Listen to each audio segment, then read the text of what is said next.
Hey, Yo, bud. Kris. Hey, can you hear anything in my background or no? What's that? Can you hear anything in my background or no? No, you sound good. Okay.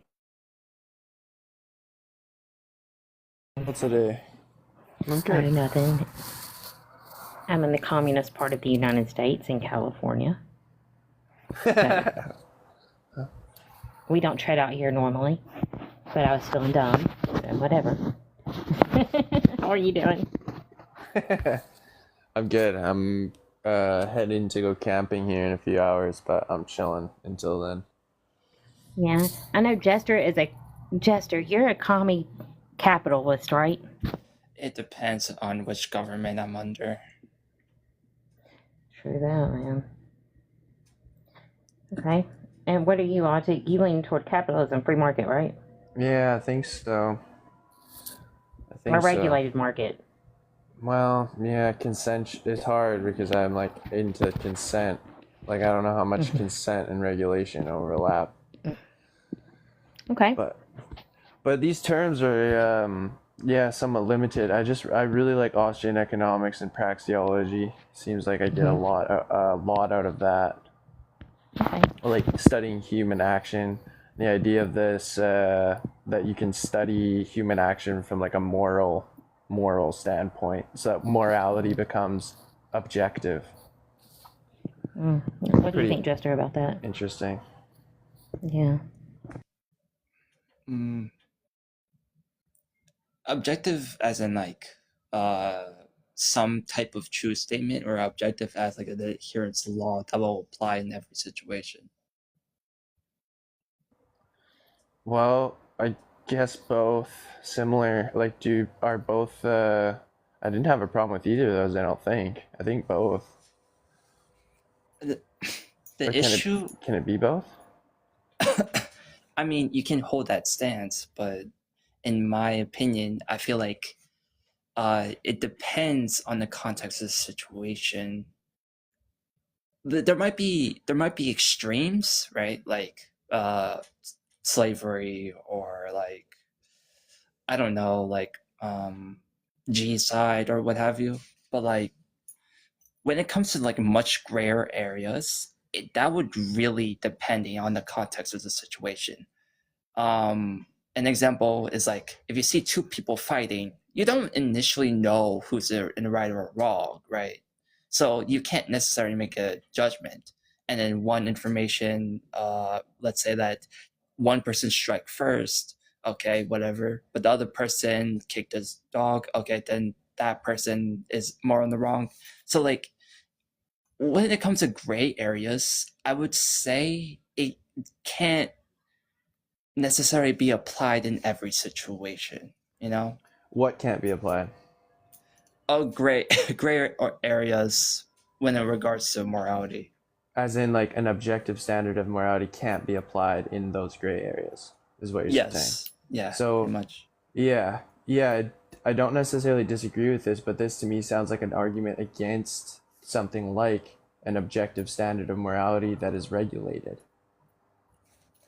So Well, like as soon as we have a regulation, we're holding an objective standard of morality up and basically usurping the will of the individual and saying, no, the collective or maybe just the leader's will is more important than your will, right? Because we have the standard of objective, or maybe it's just, if we want to call it ethics or law, but it's like an objective standard of the rules, and that's enforced by regulation. And so you're saying that because of these gray areas, there's not really room for like an objective standard. And in that case, we need to just that I'm actually sort of agreeing with you in the sense that in that case, the objective standard should be just the sovereign individual and the open free market. We shouldn't be regulating our own subjective opinions on what morality should be. The objective standard should be the cooperative elements of like the economy and the market.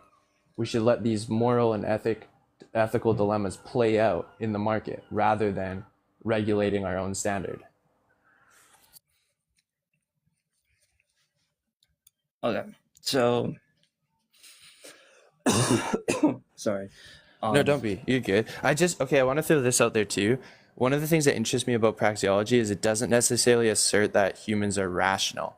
So like when they're trying to meet their ends, right? They're justifying their means to meet their goals.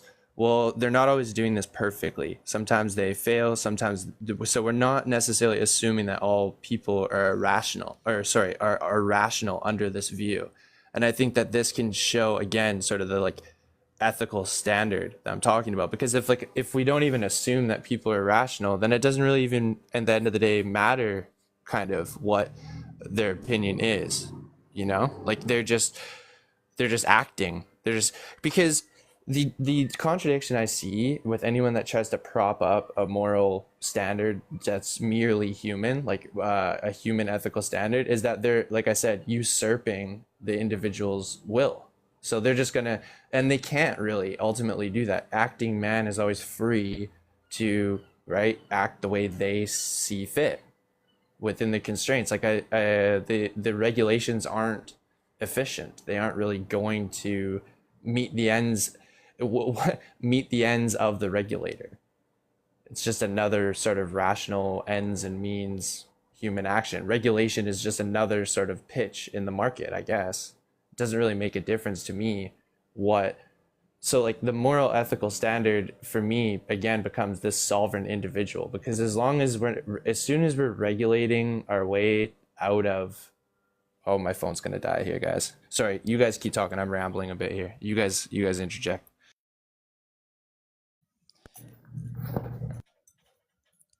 So What do you think, Chester? Do you think that that's the best way to do it? I don't think there is a quote unquote best way, right? Because like you can have a government, right? And you can have any economic system, and then that economic system would just immediately be like what's the word? Corrupted, right? Take Russia and America, for example. Both have economic and communistic policies and aspects to them, but both are heavily corrupt, and both are constantly used as an example of why these systems don't work.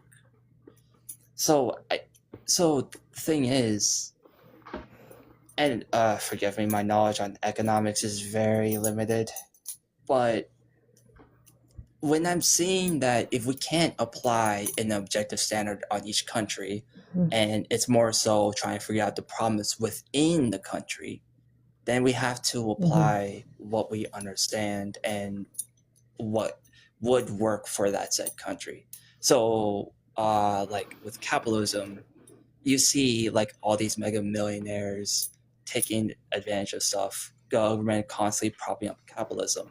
Then maybe like regulating capitalism might be a first step in the right direction, but to say that's a be all and end all to our problems, or even if we're trying to say socialism would be a good step, trying to say that's a be all and end all to our problems is not necessarily a good claim, in my opinion. Okay, I like a lot of what you said.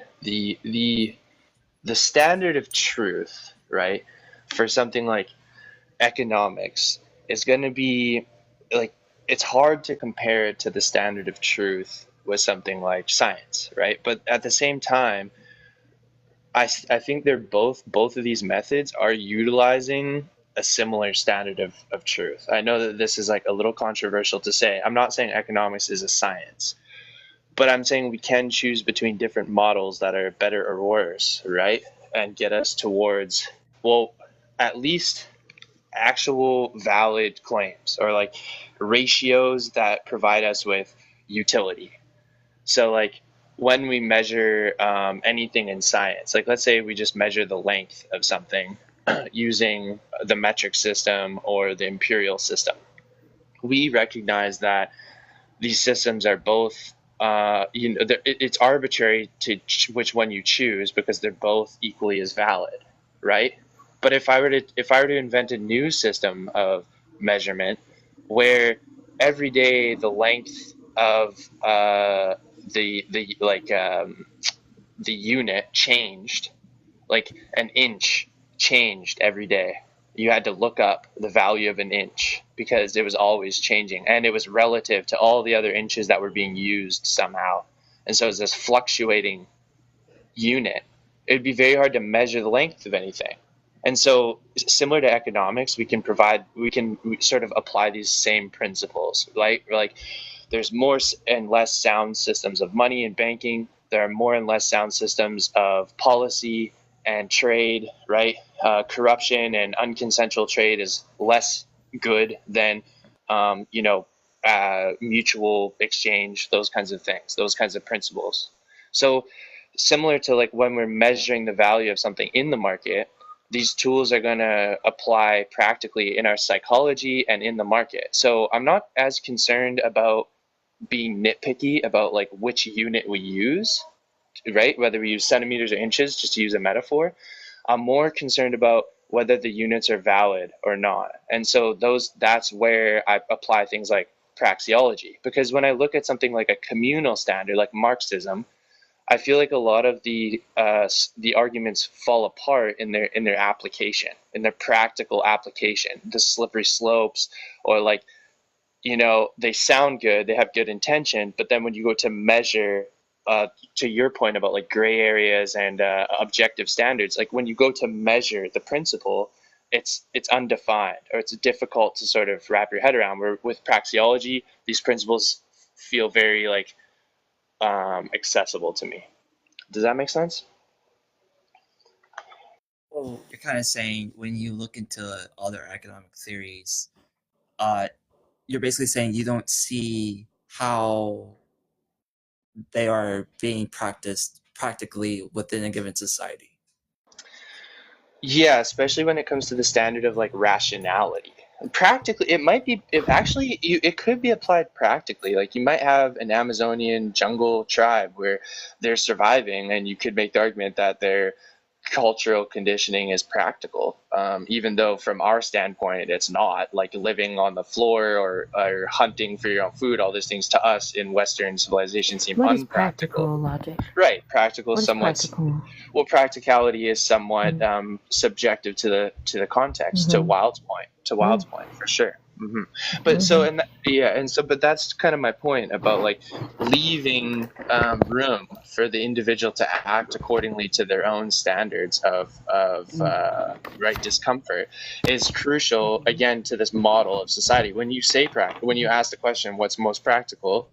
Well, exactly. We have to say to like what standard, and according to for me, the individual is always the standard. Simply because how could the community usurp the individual's freedom ultimately, right? That seems antithesis to quote unquote society, I suppose. So which is more important? Which is more important? The greater good or the individual's freedom? Exactly. That's the tension. But I think that this is ultimately a fruitless argument, because in order for the greater good to occur, the individual of the freedom has to be sovereign. So I would say that first comes. I would think so. Yeah. Okay. What do you feel that way too, Jester? I think it depends on the situation. Uh-huh. So, like, the famous trolley problem, right? Most people would generally say they will pull the lever to unlock the one person for the greater good of the group. Yeah, whatever. But when you take into the context of within a medical lens, it now shifts from the perspective of the greater good for the group and the greater good for the individual. I'm not saying, no, I didn't say greater good for the individual. I said freedom for the individual. Oh, okay, fine. See the difference?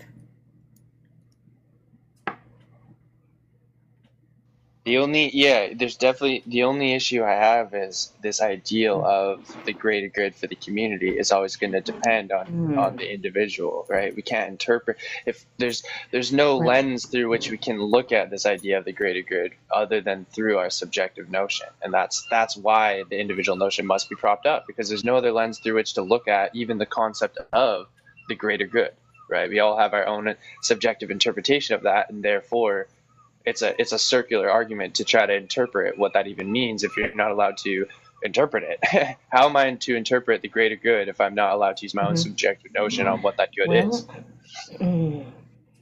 Well, now freedom. What is freedom then? Let's define freedom first.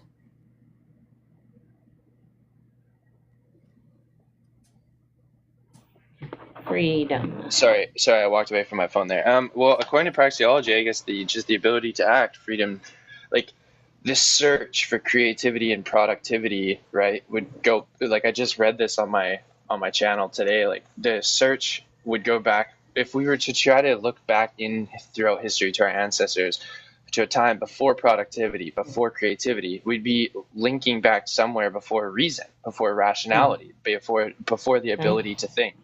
And so freedom is just this linkage between a human's ability to act accordingly to, limiting their own discomfort and creation and productivity, towards creation and productivity. Okay. What about you, Jester? How would you define freedom? Probably just some form of autonomy and agency of the individual. Okay. I would say the right to act, think as one wants, the power or right to do as one wants without hindrance.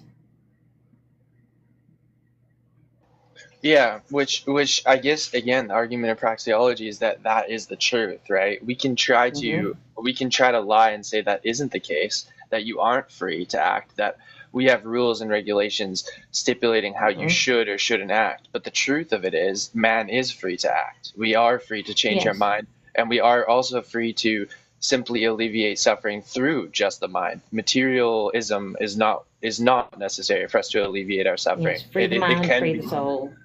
Right. Yeah. It can be purely immaterial and purely through the mind. So you think that the ability of one to act as one wants without hindrance is more important than the good of society? Well, I would just say they're interlinked. I don't see how you separate them, like Tiny's saying in the comments. Okay. So my freedom, I want to be able to walk around and off people. That's my freedom. I want the freedom to do that. Right. So is that for the greater good of the community? Well, your desire is somewhat delusional, right? Because of course you want. Well, it's delusional to the point that you can't exert your own efforts to fulfill that, right? To the extent that you can actually exert your own efforts to fulfill it, people aren't going to let you walk around unaliving people. So for you to think that you can get away with that would be irrational. So you're saying freedom only matters as long as you are not transgressing upon another person. No, I'm saying you're free to go around unaliving people, but if you don't think the consequences of that are going to be, if you don't think the consequences of that are interacting with other acting men who are also free to act, and you don't recognize those consequences, then you're the irrational one. Ultimately, you are free to go do that, right? No one's actually stopping you. But that's still not freedom, though, because there is restraints on what you're allowed to do. Otherwise, the freedom will be completely stripped from you. But the restraints aren't some law or some regulation. The restraints ultimately are other acting men or people. Well, which are laws and regulations, because they'll take your freedom away and put you in prison. So freedom only matters until you transgress upon another. Yeah. Yeah, and I mean, even in that sense, I guess you could say you're free, quote unquote, to do that. You're free. You are free to transgress upon another. But after you transgress upon another, it doesn't matter anymore. It's gone. What do you mean by it's gone? Yeah, what do you mean by that? Well, when you transgress upon another person, and a man takes your freedom away by locking you in prison, it doesn't matter anymore. You're no longer free. So your freedom is only protected, and not even protected. You only have freedom in our society until you transgress upon another, or you do something to yourself, such as smoke marijuana or something like that, or possess marijuana in certain states, in which case you'll be locked up. So freedom only matters until you transgress upon someone else, and then you lose it. Yes, but inside the vault, you still have extensions of freedom, right? You still have limitation. You could still, Unless you're within in the, solitary confinement, even then, you have differences of you have action freedom that of you can take. mind. Inaction is still action. Well, right? yes, I would agree with that. Yeah. However, So I don't know. the problem I have is that the medium through which the subjective and objective things happen is human action from the individual perspective, and there's no way for me to eliminate. There's no way to eliminate that axiom of reasoning. If we, like I said, try to historically map out reason itself back to where creativity and production started, like we'd be mapping out. Think about it this way. I like this praxeology argument. It's like none of the material aspects have changed. It's the spiritual aspects that have changed when it comes to productivity. Materials are all the same materials exist, right, as what exists 20,000 years ago. We've altered some, but the same materials exist. The productivity that we are accounting for is spiritual and cultural idea.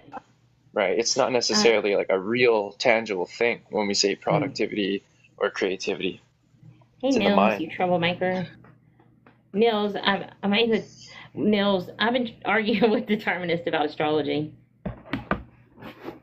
They're not happy anymore.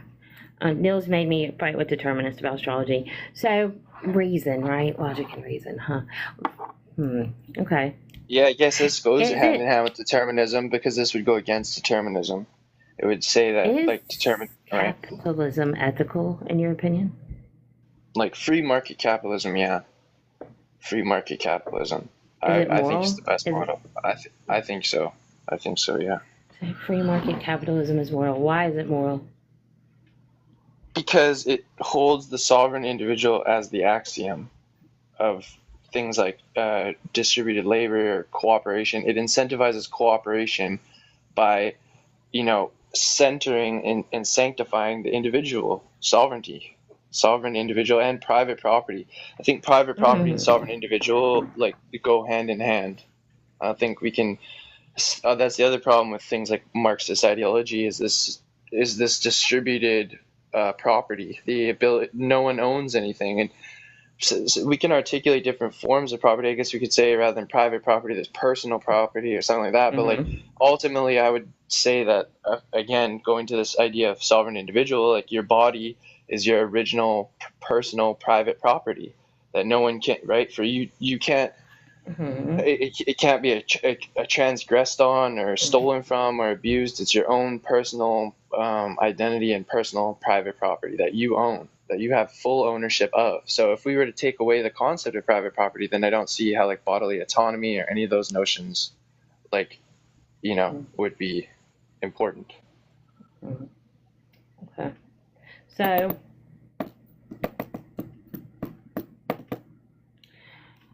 private property and voluntary arrangements, huh? Yeah, and consent. Here's a huge thing too. Sovereignty is that, over your life. Yeah, and here's a huge thing too is that can people think that prices are coercive? Like when they go and they see the price of something in the market, they think, oh, that's a really high price. People just want a lot. The greedy businessmen are trying to gouge me. Okay. But what they're not understanding is that the price is really a historical consensual agreement. The price, if the price is never realized, it's not a true price. If I'm a corner store owner and I see that the supply chain of chocolate bars is being strangled, so I up my price of chocolate bars to $20 a bar because I'm really greedy. But then no one comes into my store and buys chocolate bars because down the street they're only $10 a bar, which is still a high price, but not as high as mine. My $20 price isn't the price. No one ever paid that price, and for you to go into a store and victimize yourself to the price is for you to not empower yourself to the reality of consensual trade. You don't have to pay for anything, right? And not only that, price volatility is an opportunity. When we saw supply strains during COVID, well, this was a signal in the market for people vendors in the market to supply to the demand, right, and produce a product that was undersupplied, like for instance toilet paper. Rather than having the government come in and put a price ceiling on toilet paper, we should let the price skyrocket so that vendors make huge profit margins off of producing toilet paper, and therefore we see in the market more supply of toilet paper. And then slowly the price of toilet paper would come down as the supply increases and the supply chain relaxes, right? So the supply and demand signals rely on price. Price has to be an honest signal, and as long as we're regulating and inflating or taxing or adding interest rates onto price, well, now these signals aren't operating in the market the way that they should, so that people can actually provide value to the economy when there's scarcity, right? The government, unless it wants to produce toilet paper, has no role in putting a price ceiling on toilet paper. Unless they want to monopolize the industry and produce it themselves, they should let the market and small vendors. If I make a huge profit off of my startup business for toilet paper, that should be my reward for satisfying the market's need. It's not, and all those price exchanges would have been consensual, right? Anyone who buys toilet paper off me would have consented to those prices and compared them to the other ones in the market. And so everything for me, actually, all exchanges are voluntary in capitalism. Right. Yeah. So I find that's really important. I find all that really important. But okay, so but the arguments for them being immoral are very interesting, though. Or amoral at the least, right? For instance, like I guess a monopoly or greed, like human greed, like you're saying for capitalism, right? Yeah. Yeah, like Yeah. No, I mean I'm just saying that's a interesting thing, isn't it? Yeah, like again, okay, like to compare this to the metaphor of science.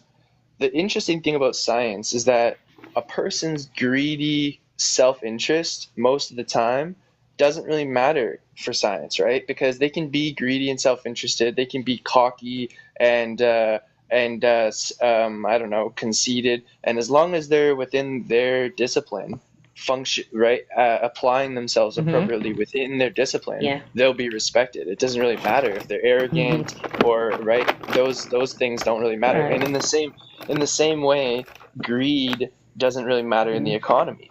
If you're greedy and you're a poor boss, you have poor employee standards, right? You don't treat your employees right. Well, that's just the reality of poor economics. We can't judge capitalism or science for the faults of the people in the discipline, right? So the mass income disparity then that capitalism can produce is non-issue? Well, I would say that it's the best system at redistributing wealth. Like for instance, if you had because like let's say you have this is what I'm trying to get at. Let's say you had a highly greedy person who all they did was hoard their money. Well, there's only two ways that's going to go. A, they're going to die, and then all of their inheritance is either going to be distributed to their, right, whoever inherited, which is a huge risk and liability. That's the biggest risk and liability of anyone's life when they die, and they have to give their money, all their assets over to someone else to trust. Or B, while they hoard their money, it just leaks.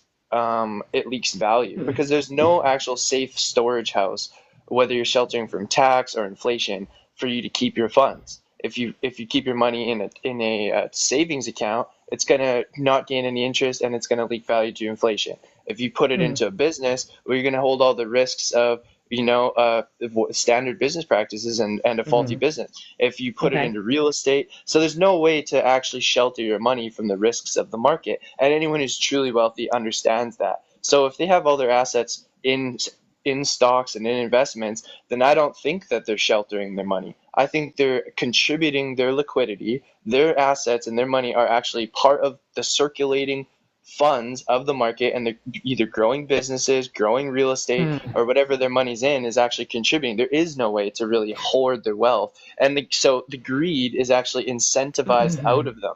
the capitalist system actually incentivizes greedy people to participate in cooperative distributive labor. Even if you're greedy, you still have to participate in this consensual. You can't really steal. You can't really, right? You still have to participate in the trade, you have to pay the price. There's no way to, you could be greedy all you want and try to negotiate, but if the store owner doesn't let you pay the price, like, that's the price. That's the price that's set. And so anyone has to partake in this same delegation. When things like coercion, theft, and like lies, those kinds of things happen, I wouldn't consider that free market capitalism. I would consider that like deception and theft and like breaking contract, those kinds of things. Okay, that's interesting. That's an interesting perspective to put on that. So, okay, let me think about it then. That's an interesting perspective. Thank you. Well, the issue I see is that I don't know how else to delegate things like distribution of labor. If we regulate the distribution of labor rather than letting the sovereign individual just choose the incentives that are in the market, well, then I see some really big problems, some slippery slopes. Like even in the island situation, we don't want one leader telling everyone who's going to chop wood and who's going to fish and when we're going to sleep. We all kind of want to, right? We all kind of want to take our naps when we want and then work hard when we want, and we all have different outputs and different skills. And so again, it seems like going back to efficiency, like the efficiency of our survival and all those things seem to depend on this enshrinement of the sovereign individual. I mean, because I can regulate my intuition on what I think everyone should do on the island, but no one wants to hear that. And the amount of resources I have to spend to try to enforce my own opinion on the island, right? It becomes tyrannical. It becomes all my time rather than fishing and gathering for food becomes sharpening sticks, like we saw play out, right? Kind of like it becomes sharpening sticks and sticking people and that kind of thing, rather than just surviving and putting out smoke signals and trying to, those working together to actually survive. Because here's the thing is like the moment we have rationality in play, rationality demands some sort of humility. I don't see how a tyrant is rational. I don't see how someone could put forward their notion of truth from this because rationality again kind of demands this like a cooperative element or like checking your assumptions, those kinds of things, not being certain. Cooperation is such an interesting word. Is it really cooperation? Capitalism, does it really foster cooperation? I don't think it does. I think it fosters a tolerance or something to that degree, but not cooperation necessarily. Forced cooperation, but not willing. I think that's a forced tolerance. Yeah, it's tolerance. Because you're just tolerating someone from what you could get from them. Well, okay. You're not merely tolerating, I suppose, because you have to produce something. Then you have to agree on the terms. What are we doing? We're measuring this piece of wood and we're going to cut it. So you're using them. You are using them. Well, not necessarily for your own, what do you mean using them? You are for your, okay, so you would be using them for your own gain no matter which way you spin it. Okay, so yeah, from any contractual agreement, there's an exchange ratio. Yeah. Yes. Yeah, you're exchanging. So, but Kris, I don't see the. But let's say. But it's a mutually beneficial exchange, an agreed upon exchange. Exactly. Unless someone monopolizes the market, in which case you are being forced to use the one that if they provide a need, a basic necessity need. Yeah, which I heard an interesting argument for this, like divinity the other day. It was like, yeah, but I'm cool with emerging monopolies, which I found interesting because I've always sort of been allergic to the idea of a monopoly. I know I didn't fully comprehend his argument. I'd like to hear a little more on that, but something along the lines, I'm assuming, of like, well, these mainstream, it's kind of the same as argument for regulation again. Like now we're going full circle back to, like if we have these principal utilities like fresh water, I don't see why there shouldn't be a quote unquote monopoly on water, not in the sense of it should be a corporate entity that is controlling and regulating water supply, not right. So it's not for this marginal utility is going to be an important part here, but it's not for necessarily like price equilibrium. It's more for controlling the standards of drinkable water. Huh. Okay. Well.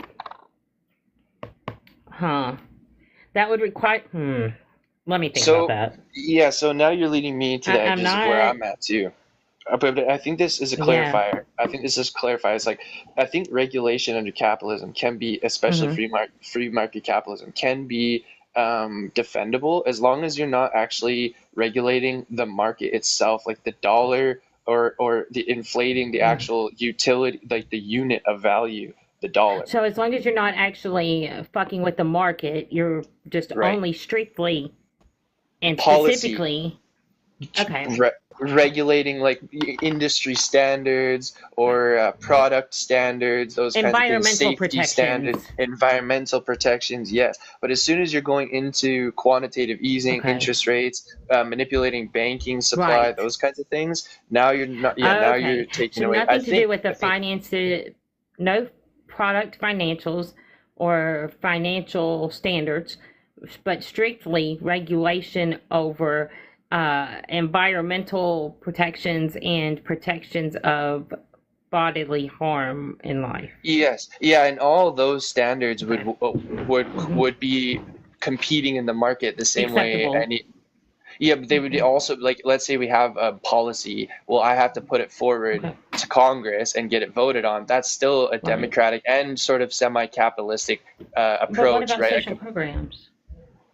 Well, those could be voted on and distributed too in a capitalist way. Like, if you're gonna set a standard for a social welfare, it should be a consensual program that people opt into and vote on. It shouldn't be like enforced. It shouldn't be like taxed, stolen from, enforced. It should be like a consensual, because like that way the social welfare will have to compete against the other social welfare programs, and optimally over the next 10, 20 years the programs will actually get better. Whereas when we just have the government setting the standard with no competitive business strategy, well, now the welfare standard is just whatever they set, and it's not really like it's not improving, or in fact a lot of times it just gets worse. It doesn't improve with the times, doesn't get better, because it's not having those savvy, and the people too who work in those industries aren't rewarded properly because they're not necessarily financially motivated, but nonetheless they should be incentivized and they should be rewarded financially. And those areas like nursing and homeless care and addiction care services, they're really underpaid because those business practices aren't looking for profit margins and ways to actually make these services profitable. I do not think that charity is better than socialized programs. I don't think that charity is going to help these situations. I do not think that the average, unless they've had their life affected by drug addictions or something like that, I do not believe that the altruism exists in society because they have not had a direct connection with these issues.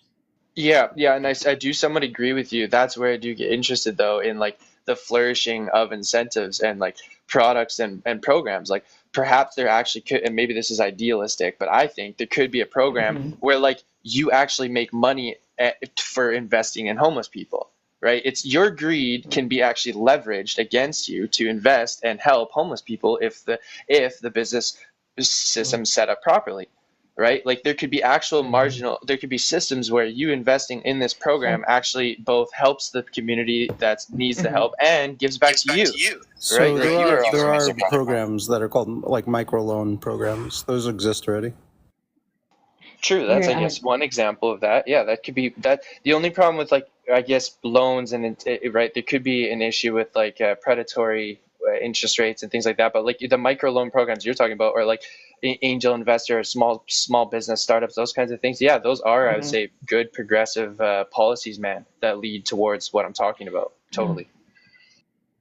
Okay, I'm gonna have to think about this for a second, because you also said no taxation without representation.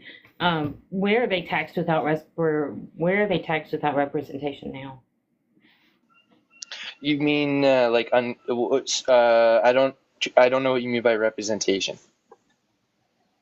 Okay, so like in the U.S., we have representatives that vote on taxes and shit like that. So we do have voted representatives, elected representatives that do our tax system. So everybody is No one's taxed without representation except for the minors.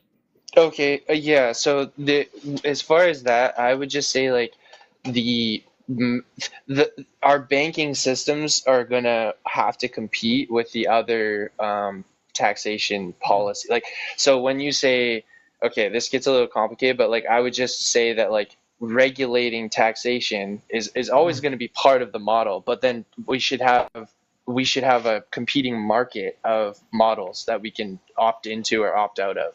It shouldn't be just one model of taxation. Every model should provide its own fees and taxation. It's just that I should be able to choose which one I want to opt into. Right? And why should you be able to? Mm-hmm. That's a good question.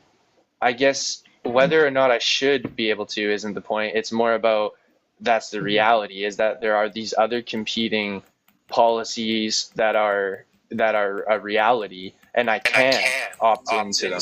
Right? I can Well, choose. I mean, that's the point of having representatives and having a democracy, right? So representative republic, yeah, that's what we do, is we say, we have people who represent us and say, hey, we think this other way of doing taxes is better. And if enough people think that, then it'll get changed. Totally.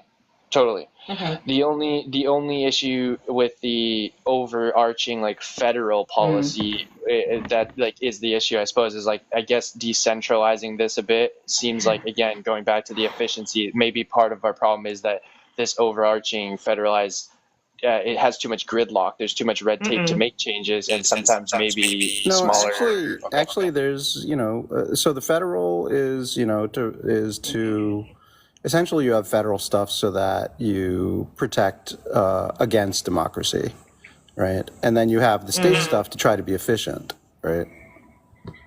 Yeah. Darth, why are we echoing when you unmute? I don't know. Maybe I suck. Or blow. Oh, did you? Okay, look, hold on. I sent that video to Darth Dawkins. Did? Yeah, I'll show you. Oh, that's so awesome! Oh my God, that's so great. Here's the proof. Did you ping Robbie Rob and tell him you sent it? No, did he block me? Hold on.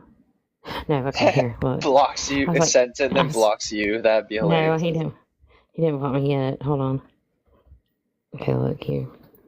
Did you send it like saying something like, did you know people are making fun of you? We should really go after them or something like that? No, I said I found a great video of you that's good representation. No, you shouldn't have said that because now he'll block you. You should have said been on his side, right? You should have protected him. No, I shared the video. How could I protect him? Because you should say, I just wanted you to know people are slandering you and sending this around. Okay, hold on. I can still delete the message. I only sent it 2 minutes ago. Hold on. Wait. Okay, what do you want me to say? I had to share this. I had to share this on my page. I had to share you just so you know that people are slandering you. This on my page. So you could see it. So you could see it. So you could see it. ... What the fuck? See it. Yeah, WTF. Yeah, ... What? I mean, WTF? I mean, what the fuck? I mean, WTF. And say something like, "Are you going to stand? Are you going to stand for this? Are you going to stand?" Yeah, something like that.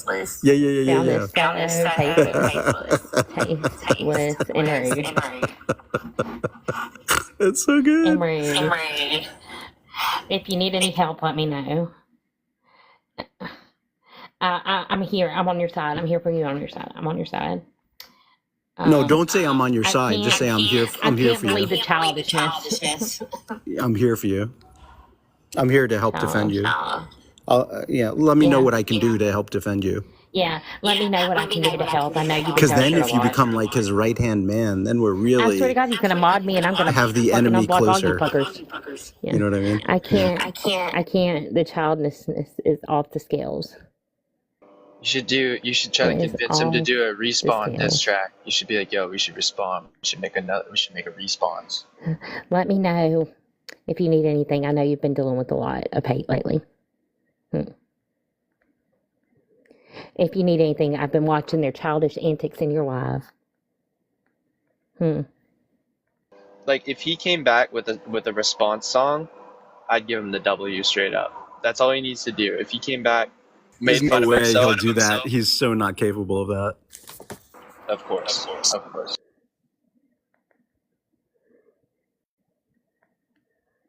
And it's deplorable. By the way, isn't it the best thing, Kris, at the end where we show his real face? Yes, I can't stand your asses. Evil motherfuckers. So evil. I fucking love it. So evil. Yes. Darth, you better know how much I love you because I hate my fucking voice. Okay? Okay. Okay. My voice makes me want to throw up.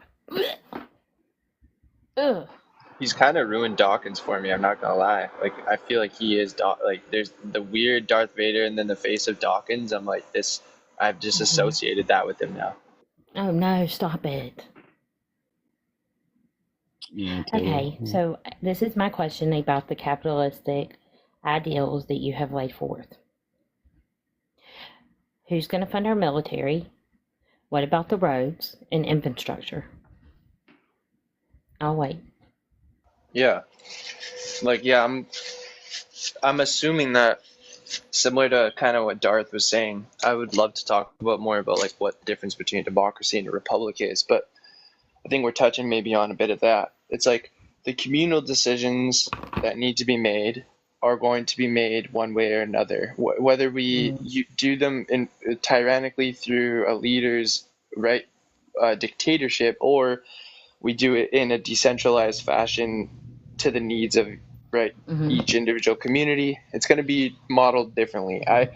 I tend to lean towards empowering municipalities, then states, then the country, versus a top-down model. I like a bottom-up model. I think that for the most part, reality is a bottom-up model. I think one of the problems with like conspiratorial thinking is this top-down model of thinking. Now, I'm not displacing that entirely. We have some top-down models, but overall, things like roads aren't, right? Municipalities usually handle roads, and when they link to state highways or federally regulated highways, then they have to dictate the code to those highways. But otherwise, they are regulated fairly bottom I have up. a question. So what is the U.S. government? What style government does the United States have? Well, I think it's kind of a mix. That it's a division between the Republicans and the Democrats, and it's the left and the right, and this balance of social democracy. You can't label them one or the other. I don't think. Well, I think we it's are a mix. labeled. We're a constitutional federal republic. Okay, so constitutionally, yeah, you're a federal republic. I think a lot of those, that's why a lot of the arguments against the quote unquote, or like for the quote unquote constitution, go unheard somewhat because of the democratic approach, right? Like not all the Republican standards are upheld, I don't think, right? Or are they? Do you view yourself as a constitutional republic? Like, do you think you're... I do think we are a constitutional federal republic. Yeah, so don't what tell do you... anybody that. Most people don't because even they know what hate those that. words They're like, mean. we're a democracy, we're a constitutional. Okay, the difference between a democracy, and I could be wrong, so somebody can absolutely correct me, because I just put my fucking laptop up. I hate this fucking state. The difference is that hold on, let me find my other phone charger and I'll tell you, because I'm not going to be wrong. I'll look it up. I think a democracy is ruled by the people. A republic, it has like a constitution or something like that. So the reason why it's called a constitutional republic, the republic has representatives. A democracy is direct representation, right? So you're just it's the majority rules, yeah. And so we don't actually dangerous. have right. That's why there are no pure democracies, because they don't last. Because what happens is that whoever gets 51 votes then changes all the rules to themselves, and then it goes out of control. And it doesn't protect the minority. Right. So the Constitution protects the minority. That's the point of the Constitution. And then the republic makes it representative rather than a pure democracy. Do you think that our Constitution really protects the people? I'm not going on. Hold on. Well, this is where I get Well, it has a bogged down. few functions, you know. Yeah, like for instance, the private property function I was talking about earlier. Like, if there are some elements of the Constitution that are, I think I'm a Canadian, I don't know shit about American politics, but right, there are some elements there like that are, for instance, if we're going to try to enshrine the individual, right, there has to be elements of private property, um, um, like because the minority will always have to have certain things like private property enshrined to them, So the certain inalienable Constitution, rights. so the Constitution does a few things. One thing it does is it prescribes the structure of the American government. You know, the three branches, how they work, what their powers are, things like that. The second thing it does is it includes things like the Bill of Rights. So it enshrines certain inalienable, what you would call inalienable rights, as like foundational, like free speech, you know, various things You like know the that. Constitution, And then the Darth? last thing it does is it says what the federal. Well, not the last thing, but one other thing it does is it describes the relationship between the federal government and the states. It also, I'm not a constitutional scholar, but it has aspects of it which describe how to self-modify. I can. So Because our it considers itself a Constitution, living document, right? Not just a static. living document. It sets up the branches of government in the articles. And says how they work, what their duties are, and their limits on them. It sets up procedures for the government, such as the ability to veto, to get rid of the president, and veto powers of each. What we were talking Then the about Bill of Rights. specifically is this like minority, this difference between, well, with a democracy, minorities aren't protected, and Darth made the point, like minorities Right. are. So I guess we're searching here for the inalienable rights of the minority. Well, like I said, like the Bill of Rights protects the minority. Yeah, Right. and Well, specifically how? Like, I'd like to sort of hear some Like you detail. can't the majority can't go against the Bill of Rights. Okay, right. well, and then you have Because then the further ones of the Constitution. Because Women then voting. if the majority goes against the Bill of Rights, they would do so in the form of laws, and then the judicial systems in Supreme Court, for instance, would strike down those laws as unconstitutional. That's the mechanism by which you protect individuals. Yeah, that's if they go against any of the 27 amendments, I think. And then, like women voting, right? That's codified in part of the Constitution. That's been made an amendment. Well, I the right amended to to vote it. shall not be Yeah. divided. Yeah, the right to vote And that's shall why not it's a be living denied. document, right? Is because over time, Right, because we can add. we have to have these other sort of rights once we get past the idea is that we know the founders knew that they were coming from a point of view of in order for everybody to agree, they had to settle, and so it's not a perfect, and it never will be perfect, and so they knew that over time people's morality and ethics would change, and it needed to adapt to that. Well, on top of that, it's also that they can't get rid of an amendment to the Constitution. So there's 27 amendments to the Constitution. First 10 are the Bill of Rights, of course, like Darth said.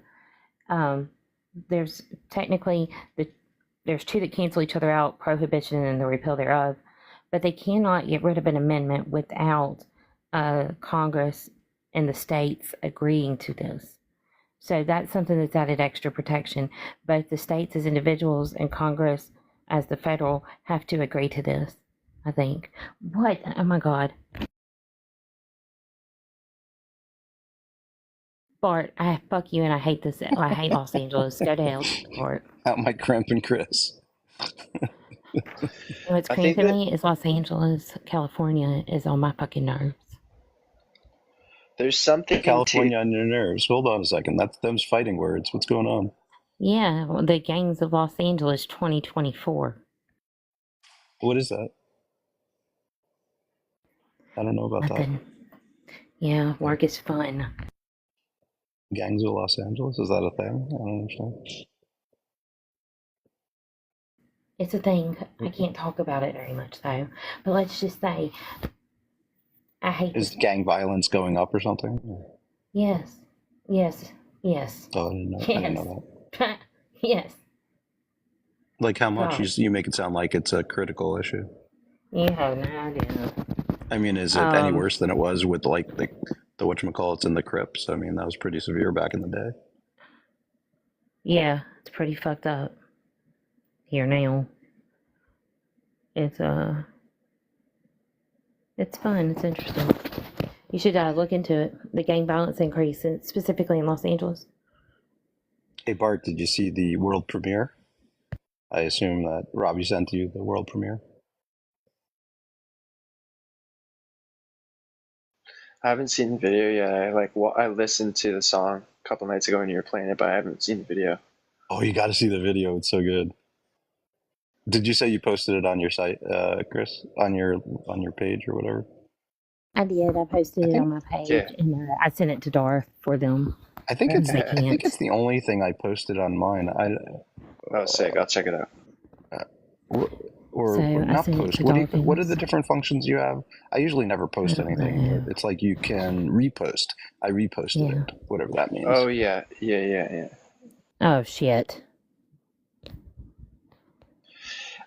Isn't there something between the difference between a republic and democracy with how the money system works too? Like, because the voting rights of a democracy, like, it could be boiled down to like a lot more voting and a lot more representation, whereas a republic relies a little more on the dollar. No, I mean they're not directly really. They are intertwined in a sense, but they're not like prescriptively related. When you're talking about like Right. monetary policy, that's when you're talking about like communism, socialism, and capitalism. Those are the three variations that people usually talk about. Yeah. So So you there's can no have, and real. there's a full grid of like, you could have, think of a grid, you could have, those three across the top, and you could have like along the side, you could have different forms of government. You're right. So you could have ranging democratic or republican approaches to those different forms of socialism or capitalism, etc. Yeah, yeah. Yeah. You can have a socialist democracy. You could have a socialist monarchy. You could have a socialist. You could have a capitalist Yeah, democracy. yeah. Right. And Right. then there's different forms of each of those. Like you can have free market capitalism. You can have, we have like really what we have is what's called crony capitalism, which just means it's super corrupt. Yeah, or like a social. I would say it's like social economic, like social capitalism. I don't know. Capital. I Social don't know. capitalism? Oh, you Yeah, I don't know. mean It's yeah, I'm like not sure what you're trying to say. a I mean, mix of it. we do mix. Okay, so we do mix historically the concept. Let's say when we talk about communism, for instance, is a good example, right? When you say communism, you think of like the USSR or like China, right? Those are theoretically what people would call communist countries, but really they're not. Really, they're just like manifestations of like oligarchies and stuff like that. They're that just happened to also say, oh, we're also going to distribute the wealth, and have some sort of Yeah, like, I'm somewhat skeptical of that argument, but I hear you. But I would say the same thing could be said about capitalism. I suppose like a true capitalism, hasn't been ever really established. There's always been these elements of right other aspects, no matter what that's what I nature. mean. They kind of Yeah, mix in. yeah, That's why totally. when talking day to day, we usually associate political and social things with communism, socialism, and capitalism, as opposed to like Yeah, what they really mean, what they started out as defined as, which is just who owns the means of production. totally. Yeah, whenever this conversation comes up, I point out the ism. Like people just are so quick to go to the ism, capital ism, social ism. Like those words, I think imply a sort of totality that's never really been realized. Like you're saying, we could differentiate between sort of capitalist approaches to policy or certain social approaches to policies, but yeah, or Marxist approaches. But I don't know if you can put the ism on any of those terms and like establish them historically. Yeah, they're not. Again, by their true definitions aren't meant to describe form of government, right? Yeah.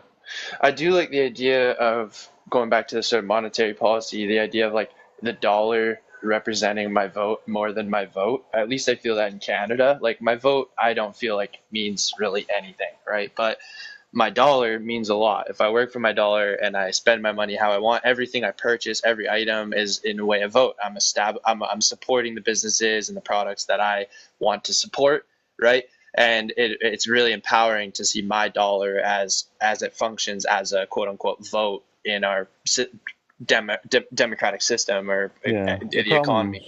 Sure, the huge problem with that is the disparity in wealth.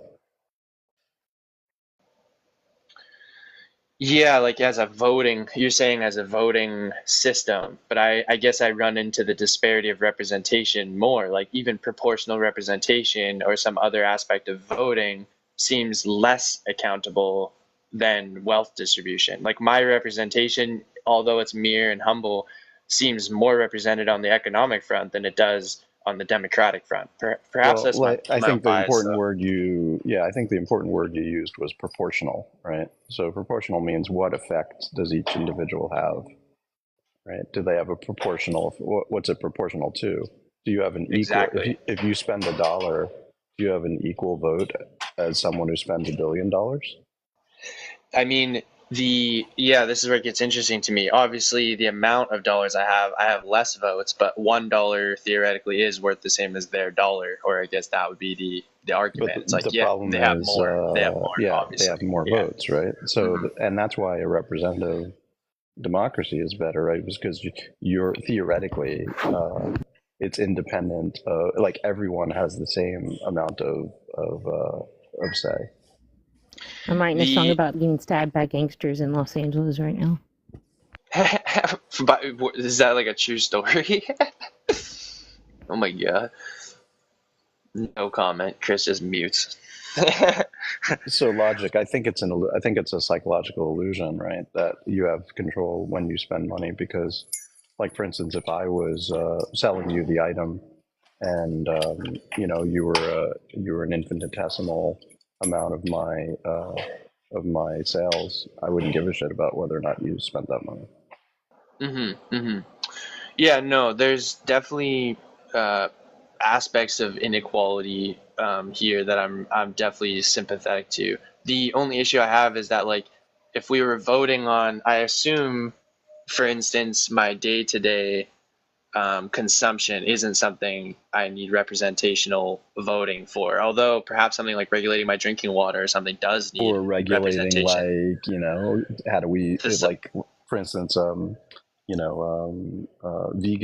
will elect people who Sure. promise not to harm animals as Yeah, part of their, maybe the extremist of all the way to a vegan might be a lot, but going to I do want representation in the sense of like animal harm. I don't want big factory farming and monocrop culture and those kinds of things, right?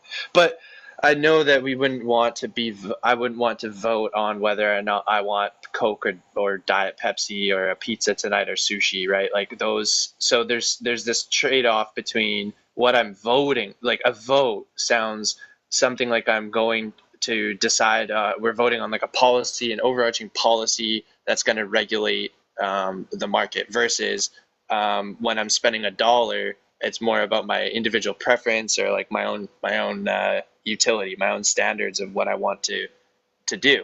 Well, I think at the end of the day, we all kind of want the same things, right? We want to know that our food is safe, have access to the things that we want.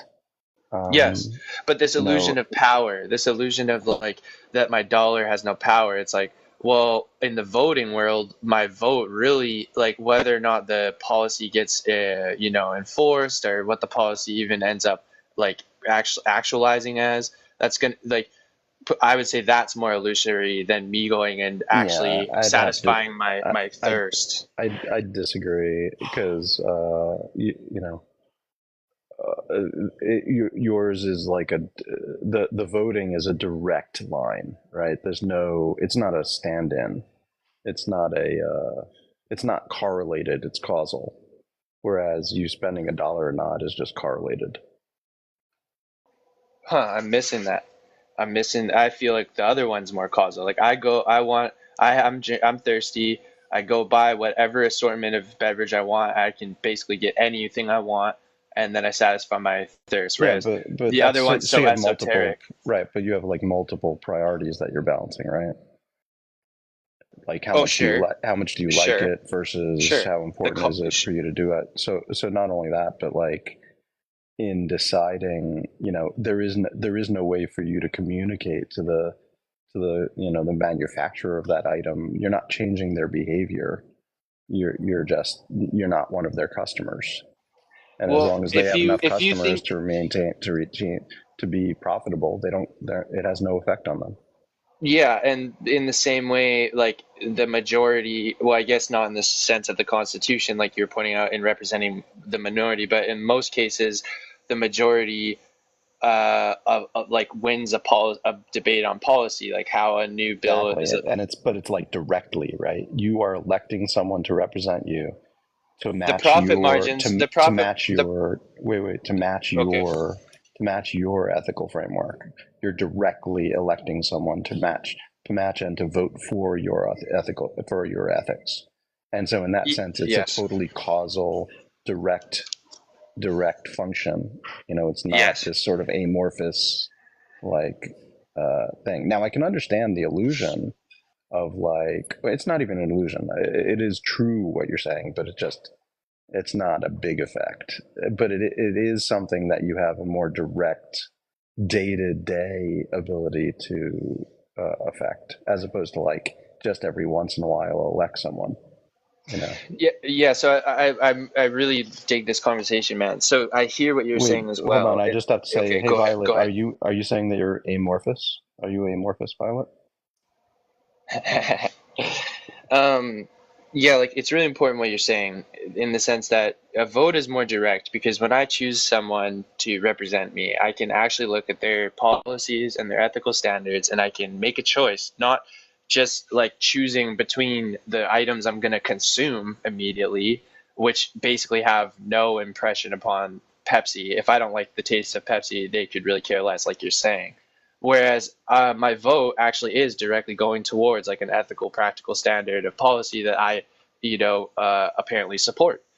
The again, the issue I see is that, well, the to the point of being illusory, my ethical standards are often, especially by politicians, right, leveraged and manipulated to basically coerce a standard that I don't ever agree with. I'm not the illusion seems more potent in the political sense because even if I think I'm directly choosing someone who represents me ethically, often they don't, and often they're full of shit. I get you. Whereas I get you. whereas the profit margins hold, Yeah. I do think, a Yeah, more and I think objective standard. that's why. Well, I'm not sure it's objective, but I would say that Well, it gives us a multi-threaded approach, right? It doesn't just have to be one way that we try to affect our environment. It can be, we have multiple ways, and they have different sort of levels of effect, and yeah, yeah, ability for us to influence them, and yeah. it's a But spectrum, right? Like some the people, for instance, some people recycle. Some people don't. That's some people are vegan for the purpose of not harming animals. Some people aren't. So those are all ways that people incrementally affect their environment intentionally and by their actions. But yeah, like voting is, I think, the most sort of efficient way because of the ability to pass laws and regulate. I think about these. I think about the examples of people you gave, like someone who might litter or not, who's vegan, and then ultimately I painted that canvas of politicians. Like when we look across the section of representatives, we see this cross section of humans, right? Some are more environmentally friendly than others.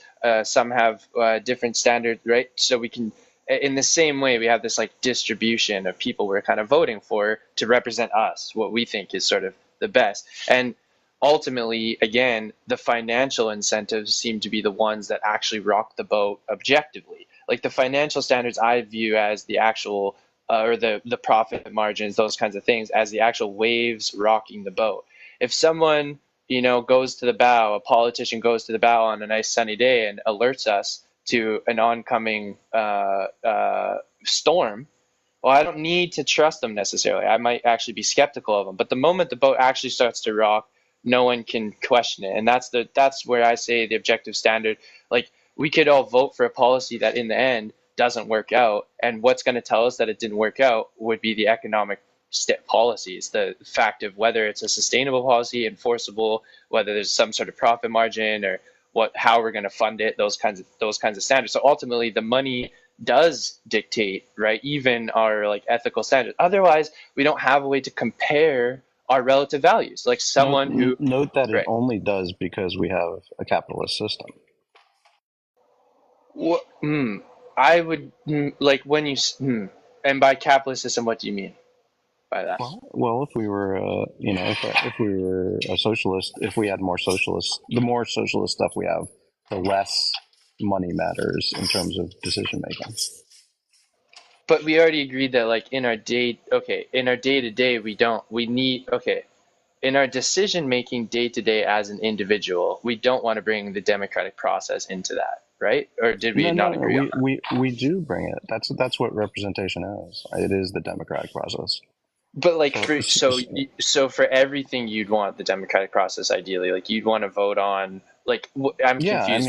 I think if people didn't have to work, for instance, then and we had a good way to have everybody be able to vote if they wanted to, then I think we should have more. We should lean more towards a direct democracy rather than a representative democracy, and still have in place the Constitution and things like that to protect the minority. But like on the date.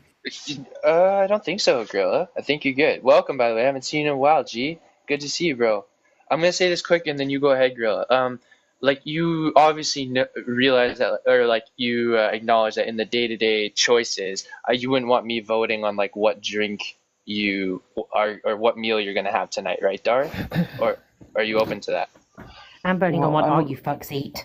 I mean, that'd be fine to vote on that if there was some sort of like reason why you'd have to, like, if there's a valid reason to like choose one over the other. Like, for instance, if the ingredients that Pepsi used were toxic or something.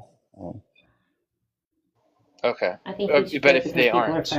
But if it's if it's just a choice, if it's just like, no, you shouldn't be able to. All things being equal, you shouldn't be able to dictate someone's choice. If that's what you shouldn't be able to dictate whether or not fat people should have cheeseburgers. Well, he's saying there's a threshold. There's a threshold all things there. Being equal, Kris. You're introducing other parameters. You go ahead. I think the threshold would be whether the issue is sufficiently important enough to be a matter of law or a rule, and so that's why you're voting on it. So as long as it's not that important, then it's off the table. Right. But I would also say that like, so that's why we need these like financial or monetary policies to help signal choices that aren't necessarily macro impactful on the economy, but like the micro signals, right? We need to be able to establish people's preferences or choices between something like Pepsi or pizza or whatever, right? Or even down to remember life, liberty, and the pursuit of happiness. Well, that's in the Declaration of Independence. In the Constitution, it doesn't say anything about happiness. I know. I didn't say it was in the Constitution. You know what's interesting is she is right about that. That part of the Declaration has no force of law, which I think is really interesting. But no, it's not. Deny that it provides it's not context. In the Declaration. It's not even in the Declaration. It's in the preamble. No, it's in the Declaration of Independence. It's in the Declaration of Independence. I mean, it's not in the Constitution. I'm sorry. Yeah, it's in the preamble to the Declaration of Independence. No, it does not have force of law. It's not in the preamble to the Constitution. It's in the Declaration of Independence. Again, I wasn't trying to show that it was. We hold these truths to be self-evident. All men are created equal. Chris, we were agreeing with you. Chris, we were agreeing with you. That's not the preamble. The preamble is the Constitution. The Declaration of Independence is a separate document. My point in saying it wasn't that it was law or that it was part of the Constitution. my point in saying it was that it's part of the foundation of the conception of our Yeah, of and our I was just form commenting of that you were governance. right about that, Chris. Yeah. That's all. Yeah, it's life, liberty, So and yeah, I property think in the even though it's not Constitution. part of the Constitution, that doesn't mean I don't think it's part of the core value system, core ethical framework for. That's what I was saying. Why Is it we have provides the United context. States. Yeah, it provides Life, context. There's no liberty, denying and that. property are in our Constitution. Life, liberty, and property. Okay, so then liberty, I would say that liberty covers things like choice in which soda you want to drink. Yes, that's right. Yeah. I would say Liberty. property covers that, which is interesting. You don't own it yet. Like, do you have Right. access to it? Is liberty. When you said yet, well, the moment you drink it, you'd have to own it. That comes later. Liberty, okay. Oh, liberty comes first. I see what you're saying. Yes. Yeah, Liberty because comes liberty first. is a state of being. Yeah, liberty is a state of being free without oppression from restrictions from by an authority figure or something like that. I don't know. Well, and the reason I joined is because you guys commented on having democratic processes in the economic realm, and I mean that's how businesses function. They, that's why they can like have boards that fire CEOs and stuff like that. We think that we should have communism communism for the win. Well, not all businesses have boards. I mean, you can have a sole proprietorship, which is a dictatorship. Certainly, it's not mandatory, but it is implemented a lot, and it works very well. I think dictatorship. Well, the board. Remember that all the board does is it's essentially the board is the equivalent of a representative democracy, right? Exactly. The board represents the shareholders. Yep. Do we not believe that we should be having communism? Is that what we're doing here? That's what I'm saying. I think that the best way to manage the concerns of various stakeholders in a broad society is going to be something democratic, not something more like fascist and rigid like communism. Also, do you communism see and how fascism are not the same? Yeah, they're not the same. That's the problem. You're conflating the economic system with the political reality, which is not quite the same. So in order to enforce certain economic policies, you have to bias your legal system toward fascist type of police state sort of actions because it requires so much regulation. Anytime you require tons of regulation, especially if it's going against human nature, you'll require a significant amount of law enforcement, which requires those agents to commit violence. At small scale, actually, you don't need that. There's an anarcho-communistic government. I've heard of that. I haven't heard too much about it, but I've heard of that. So because people you can have a commune which is communist but doesn't have laws, like doesn't enforce all that kind of stuff. How do you guys deal with okay, so let's say that we have an anarcho-communist commune, right? I think there's one in India actually, isn't there? Not sure. I wouldn't doubt it though. Yeah, there's supposed to be like an anarchist society in India that the Indian government like protects, and it's just like one city, or I don't know. I don't know if I'm getting that right. And then you have the kibbutz in Israel. Kibbutzes, yeah. But so in that type of environment, are there no enforcers? The community enforces it. There's no, there's no. So there's enforcers. So it'd be like a posse. No, I guess I don't know what I'm not sure it matters what the implementation is, but it's so important, because it's violence. You know what I mean? You have to be responsible with that. Yeah. No, so if I decided to take like a bunch of military vets and get together, and we were just like, "Fuck it, we're going to be the main enforcement, and our mechanism is going to be the best because we're higher trained than the average population." So that's not communism then. That's not communism. Oh, well, so the issue is that there's no one to stop us in an anarcho-communist setting. Anarcho-communist. No, I'm talking about what Kris was talking about. Oh, okay. Yeah. So like in an anarcho-communist setting, there's no one to stop bands of these militias from forming and becoming the government. So anarcho-communism would last for maybe a year if people got along. Yeah, you would need a militia to maintain order, which would just be cops. Yeah, I mean, and at that point, it's not anarcho-communism, right? Like because you need a method of funding these individuals to continue their training. That's where I was going to talk about the difference between the democratic committee that's representing the shareholders and the shareholders, right? The committee is being voted in and representing the shareholders, but the moment shareholders start selling off their stock, right, the committee is totally obligatory to them. They're the ones support the stockholders of their actual expression of liberty, because no standard or policy within the industry can keep me from just selling my stock off. And if the whole democratic process wasn't propped up by that freedom, then it wouldn't have exactly what you're saying, like even the funds to support something like a militia or anything else. Now, maybe it's possible to develop a culture where the community is so cohesive that they can use soft skills to enforce their policies. But like, as soon as someone really just wants to be violent and use a weapon on all those people using soft skills, they're going to overcome them potentially. But social and psychological pressure can be strong, but that's the only alternate way I can think of it working. But the potentially word's important, right? Because maybe part of the structure is that everybody's armed. Okay, I mean, that's kind of like, the Second Amendment, but vigilantism is so dangerous. It doesn't usually work that well. I'm not sure where vigilantism What are you is. talking about? I'm sorry, I was. So vigilantism is like crowd justice, right? So it's not like Batman. It's like, real vigilantism is crowd justice. It's the mob deciding, like lynching and stuff like that. So, when everyone's armed and they're the ones enforcing policy, I mean, I don't know. Everyone's a cop, like, ugh. Yeah, no, that gets dangerous because you have groupthink that can enact, and mobs can oftentimes turn into unruly groups trying to displace systems. I guess of then you would people have manage. a constitutional communism. Oh, well, then it could be anarcho-communism, because then you would have a form of government. You could also look at it as a monopoly on violence. I'm not sure I'd call it a form of government, because it's just a basic set of rules to protect the individual.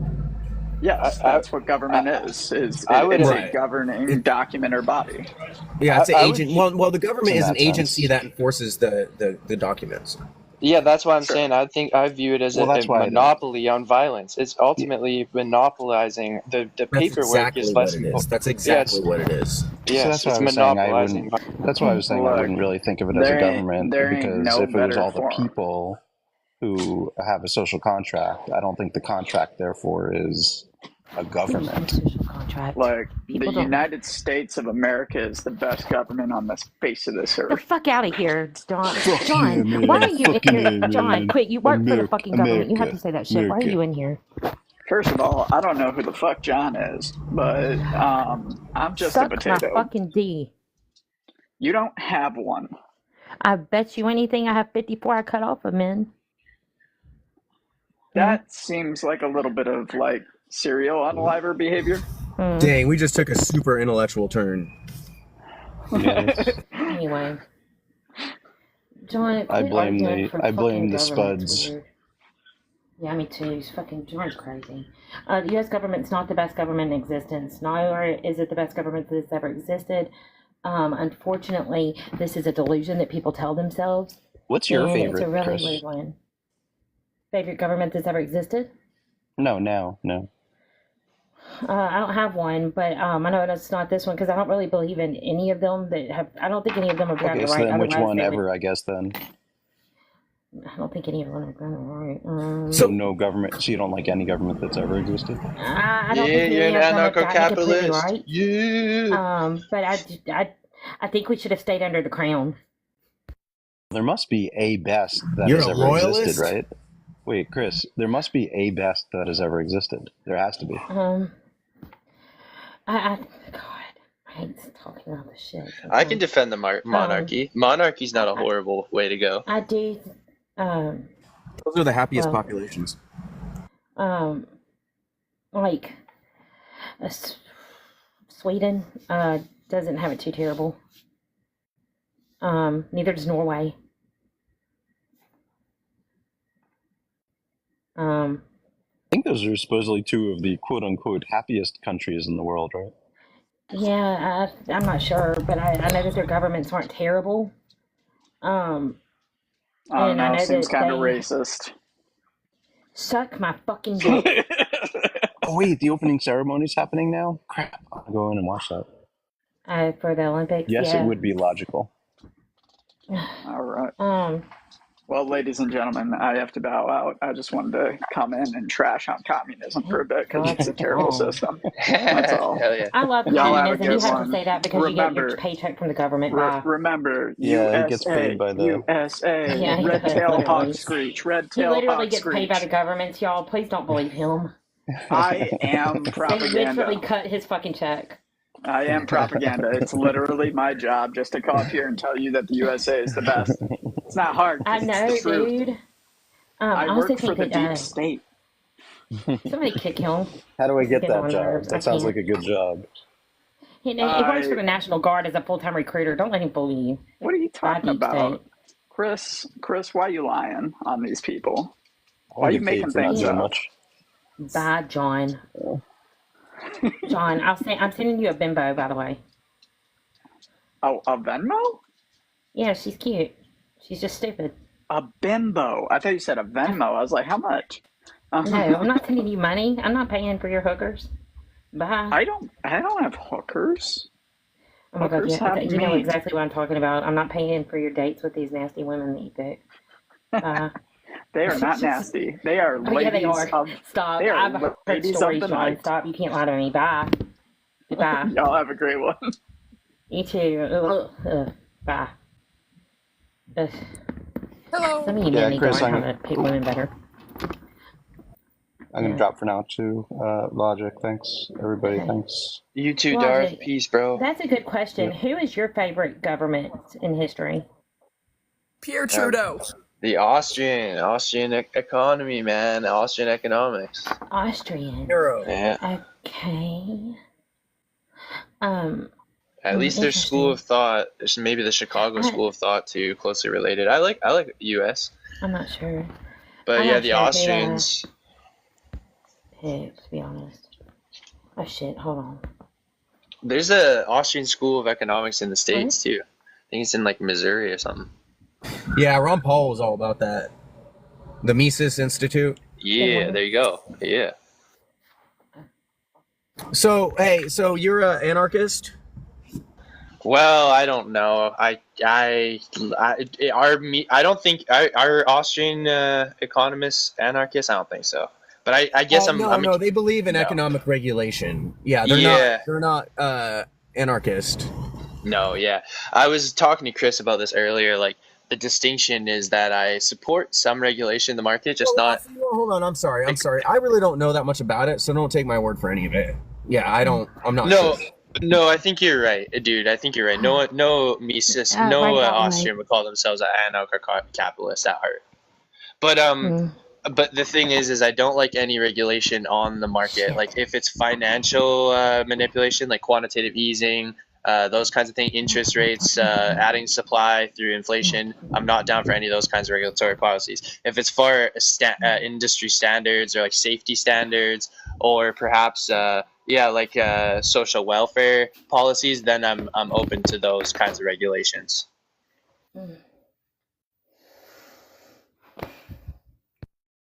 Oh shit! I went to unmute and I was already unmuted. Saul, I'd love to talk to you as well, oh bro. God, no! Don't bring that fucking NPC in here.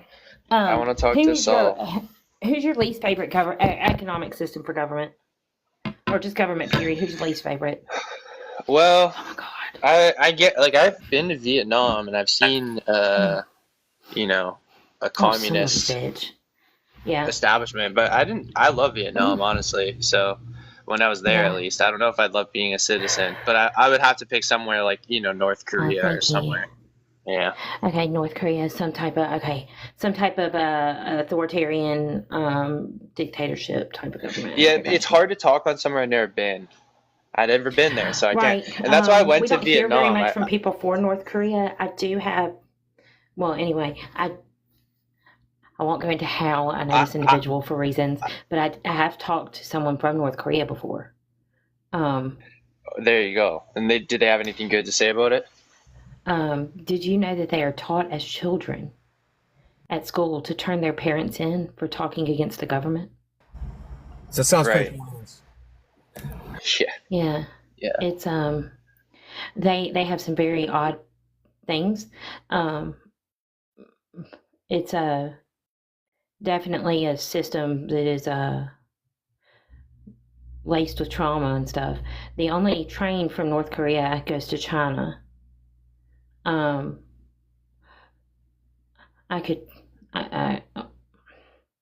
There's some very interesting things that happen in that part of the world. So a few years ago, there was I guess more than a few, there was a failed operations mission actually in North Korea by our special operator. Well, I don't know if I should talk about that. Yeah, there's just some interesting things that happen. North Korea is definitely not a place you would ever want to live, I don't think. Yeah, from what I hear. Yeah. Plus, their Saul, president fucks his sister, so there's that. Are you a fag?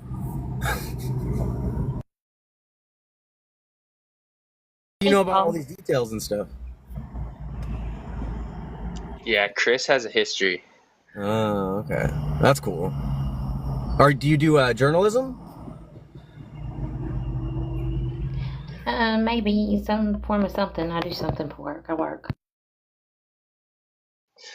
Saul, I've listened to so many of your podcasts, or like so many of your interactions, man, on these lives on TikTok, especially with Jordan, Universal, and also, recently I heard a couple, I guess you're, man, there's so many talks I do want to talk to you about, but I guess what I really want to get into is like atheism a little bit with you, and like how we arrive at logical principles from a belief in God, and like why some atheists might lack this. We don't have to get too deep into it, but I appreciate all those conversations you've had. I'll win. Don't fight. Okay, so you're asking about logical principles based from the perspective of atheism? In the sense of like, do you think, well, even to someone like Darth Dawkins, that there's any sort of legitimacy in what they're saying, in the sense of like, can you ground logic without God? That kind of argument, you know? I think there is a legitimacy because what we're talking about is the essential characteristic of the functioning of things in the universe, and not just the mechanism. Most of the time, atheists are talking about a mechanism and saying, why do we need God in order for that mechanism to already pre-exist and to do what it does? And there isn't a need for God in order for a mechanism to exist eternally or for it to just be. But what's really being asked is the fundamental characteristic of the mechanism itself that is serving as the why and how.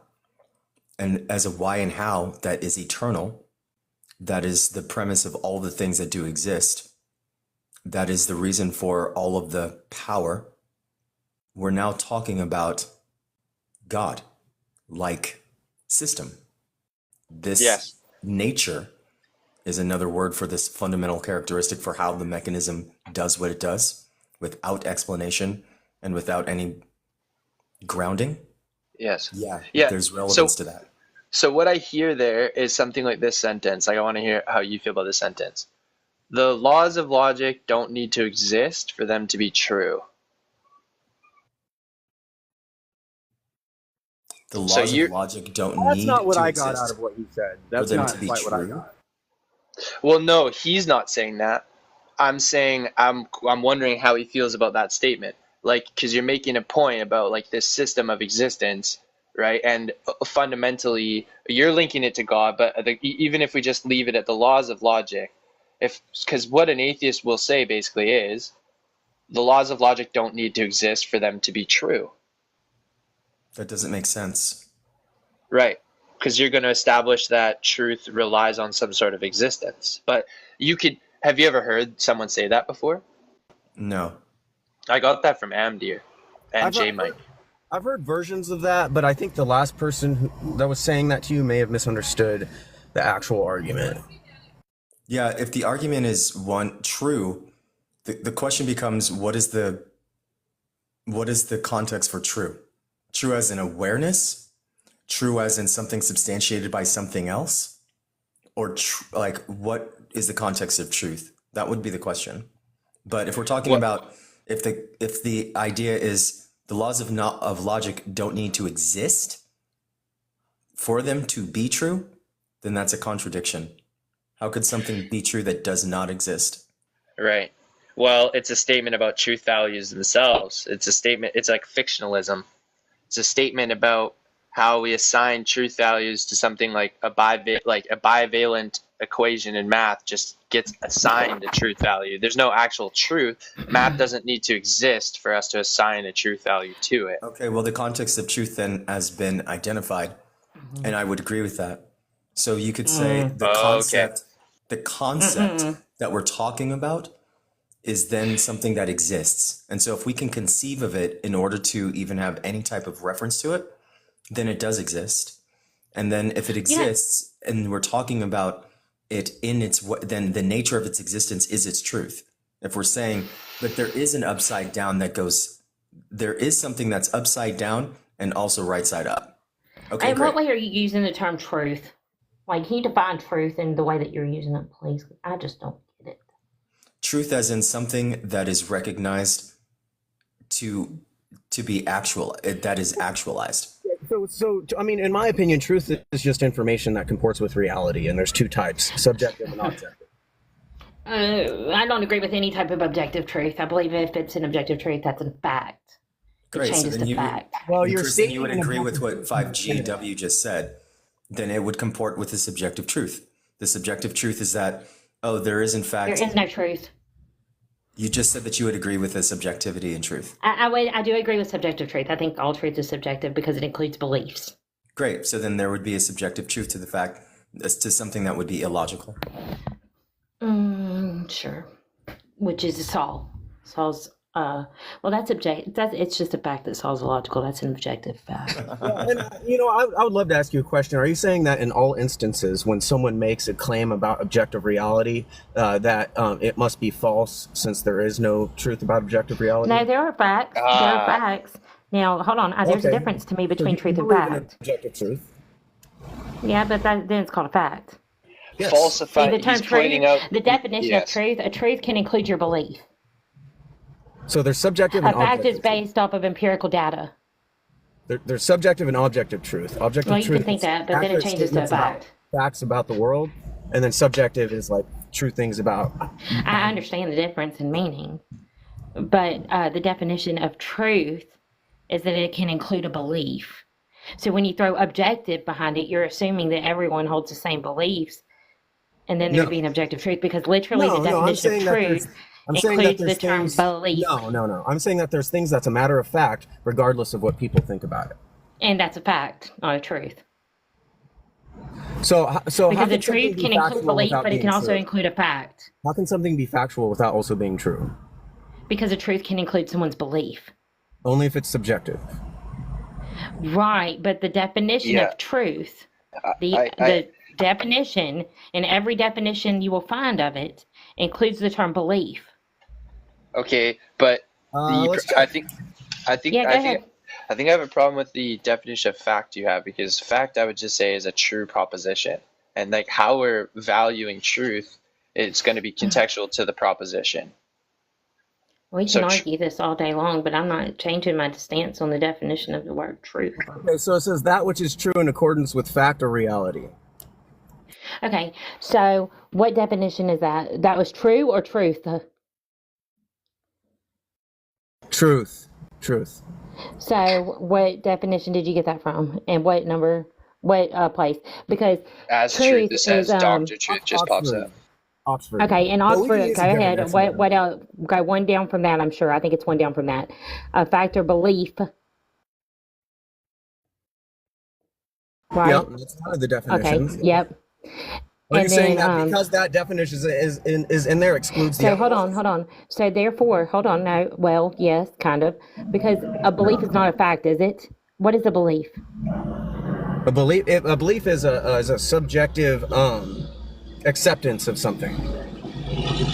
Correct. Yes. So to me, yes, these contradict each other. So Because not, if someone, not so all, I can hold hold on. So I can hold a belief, right? And yeah. that could be my truth. My truth can be whatever that belief is. Even if that belief is not a fact, even if that belief actually contradicts facts, that can still be my truth. That's subjective, and there's also I objective. know, but I'm saying that's the problem with, the That's the definitions problem with contradict each other subjective like truth, that. not all truth. There's also No, objective truth. that's the problem with, Well, yes, no, but with but Chris, objective. you got to Hold on, realize you're not understanding. you're making it an objective truth proposition. For it being called a fact, I don't like the fact that y'all still use the same word. It's weird. So facts are going to be objectively I'm true. telling you. Yeah, that's fine. Yes, yeah, exactly. You can use it like that. I'm okay with that. You see the difference? When you flip it like that, I'm okay with it. Okay, yeah, sure, absolutely.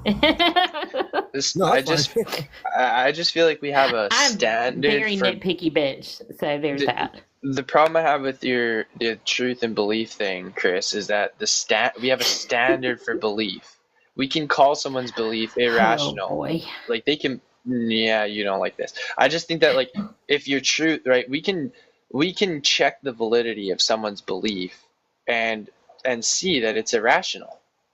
So they might not even, like, for them to claim they Okay, even hold have on. a But I can belief. hold a belief that is wildly irrational, can I not? Not really. If it's invalid, you're not really even Christians do. holding a belief. Well, Of they course might not you even do. act. This is what's interesting. At the rock bottom, I don't know if they're actually holding a belief. They seem to just be holding contradictions or like a true Right, argument or but that's belief how that would stuff require. works. Like, Right? but I Right. think what you're Right. mistaking is Right. you're mistaking the human brain as a consistent system. But our human brain isn't built to be consistent, it's built to be complete. And Oh, this go to actually hell kind of for ties that. into a math thing where, hey, if you do have a consistent system, meaning it's completely logically consistent, there's no contradictions, it will be incomplete. As in, there are going to be some decisions you can never make. So it seems like it I'm would okay make with more that. sense for and so there's like another possibility where it's like, oh, what if the brain didn't evolve to be consistent, but to be complete? That Complete. way, yes, it'll accept contradictions, but that's because it has to come up with an answer on the spot to get through life. Damn. I can't stand you for that. Why are you always fucking my head up, Nillz? Oh, I just took a hit of the old Mary Jane. I'm suing you for this. Thank you. I'll let it be marked on the record I'm suing Nillz. Thank you. Do it, bitch. You won't beat me. Watch me do it. I'm coming for you. I'm confused yes, and on the by the term way- complete. I'm confused on the term complete, I think. Oh, yeah. Well, complete's fucked up. By the way, Nillz agrees that astrology and determinism are one and the same. Thank you. Wait, no, you have to hear the meme reasoning. That's technically logical, but also batshit insane. I love you. Oh yeah, but the complete thing, yeah. So to be complete means you essentially have an answer to every question. And this is actually a thing in math that Gödel proved, that math is consistent, and so it actually can't be complete. A system can only be either complete or consistent. It's actually a mutually exclusive property, which is crazy. And they thought this was just a quirk of math until it appeared in math where there were questions math couldn't solve. What do What they you call had to do was add additional axioms and expand math because there was no concrete answer. And that sounds like it would be really, and it's really difficult for humans to do that, and it was very confusing to humans, right? This whole proof, this incompleteness versus consistency thing actually blew people's minds. And so it's like, wait, wouldn't that imply that our brains aren't made to be consistent but complete? Because consistent systems don't really make sense to us, but complete ones do. That's why people fucking suck at math. Give an That example is of why a consistent people suck at system. math, actually. Give a Mathematics. Give us an, Yeah, math. an example, Yeah. like a practical So the example of something ZFC consistent versus axioms- inconsistent. Yeah, so the ZFC axioms are a consistent system because essentially any axioms, they don't contradict each other, right? So you can accept all 10 ZFC axioms and none of them ever contradict each other, and they can all imply different things. And sometimes, because the system is consistent, there will be questions that cannot be answered, because you'll end up being like, oh, well, it could be A or B. Well, is it A or B? We don't know. It could be either. And so you have to pick something, and that'll be your new consistent answer, right? Your new consistent system. Because then your system branches, right? Or you could say both are valid, but they contradict each other, so now your system's inconsistent. So either you pick the route of consistency, or you accept all of the possible answers, in which you would have to accept inconsistency, but now you kind of have a completeness because you have everything. And that's like a huge kind of conundrum. The inconsistency in and of itself is a consistency, though. No, it's not, because this is what I mean by Hold on, Nillz, he's right. Think about it. No. That's not, because the way that you are, because I think what people think. Consistently inconsistent. No. That's the problem. It's not consistently inconsistent. It's inconsistently inconsistent. Is it? Yeah, it's just completely fucking random, right? Oh yeah, just like that makes But that's also part of Gödel's theorem that makes it so weird. It's like, turns out there's no way you can create a pattern of axioms, because technically, Saul, you're trying to break Gödel's theorem, which he already thought of. He was like, oh, you think you can just come up with an algorithm to give you all the possible rules? Nope. Here's the proof that given any system, you could always define a problem. And so Gödel thought about that too. So yeah, fuck you. You can't even do that. So, and that's true. God fucking damn. What is the completeness versus what was the other thing? What is that dichotomy called? Is there a name for that? Completeness versus consistency. It's part of Gödel's incompleteness theorem. I think it's the first two parts. There's a third part, but it's technically not Gödel's work. It's technically Alan Turing's work. So while it is a third part, it's it's not his, but it's seen as the third part of the incompleteness theorem. There's no example of a complete theorem, right? Or a complete system that's not inconsistent. Is there an example of that? Which would you prefer, Nillz? Complete or consistent? Consistent, because if it's me too. Because I don't think it matters if you're if your system is inconsistent, it just doesn't make sense. You're basically just making those games that you played as a kid, where you would have a regular deck of 54 cards. Jokers included, and you just make up a card game as you went, and you would be like, I activate the Black of Jacks! And it's oh shit! Yeah. He uses his club to do, and you just make shit up, rules after rules. And you're just talking fun. out your ass. It's just nonsense. There's nothing you can do with it. That would be a complete complete but inconsistent system, because you can just make whatever the fuck you want up. Who gives a shit? Yeah. I don't know how I've lost my laptop charger in a fucking hotel room. Someone needs to goddamn explain this shit to me. Yeah, I agree with that. Well, have you studied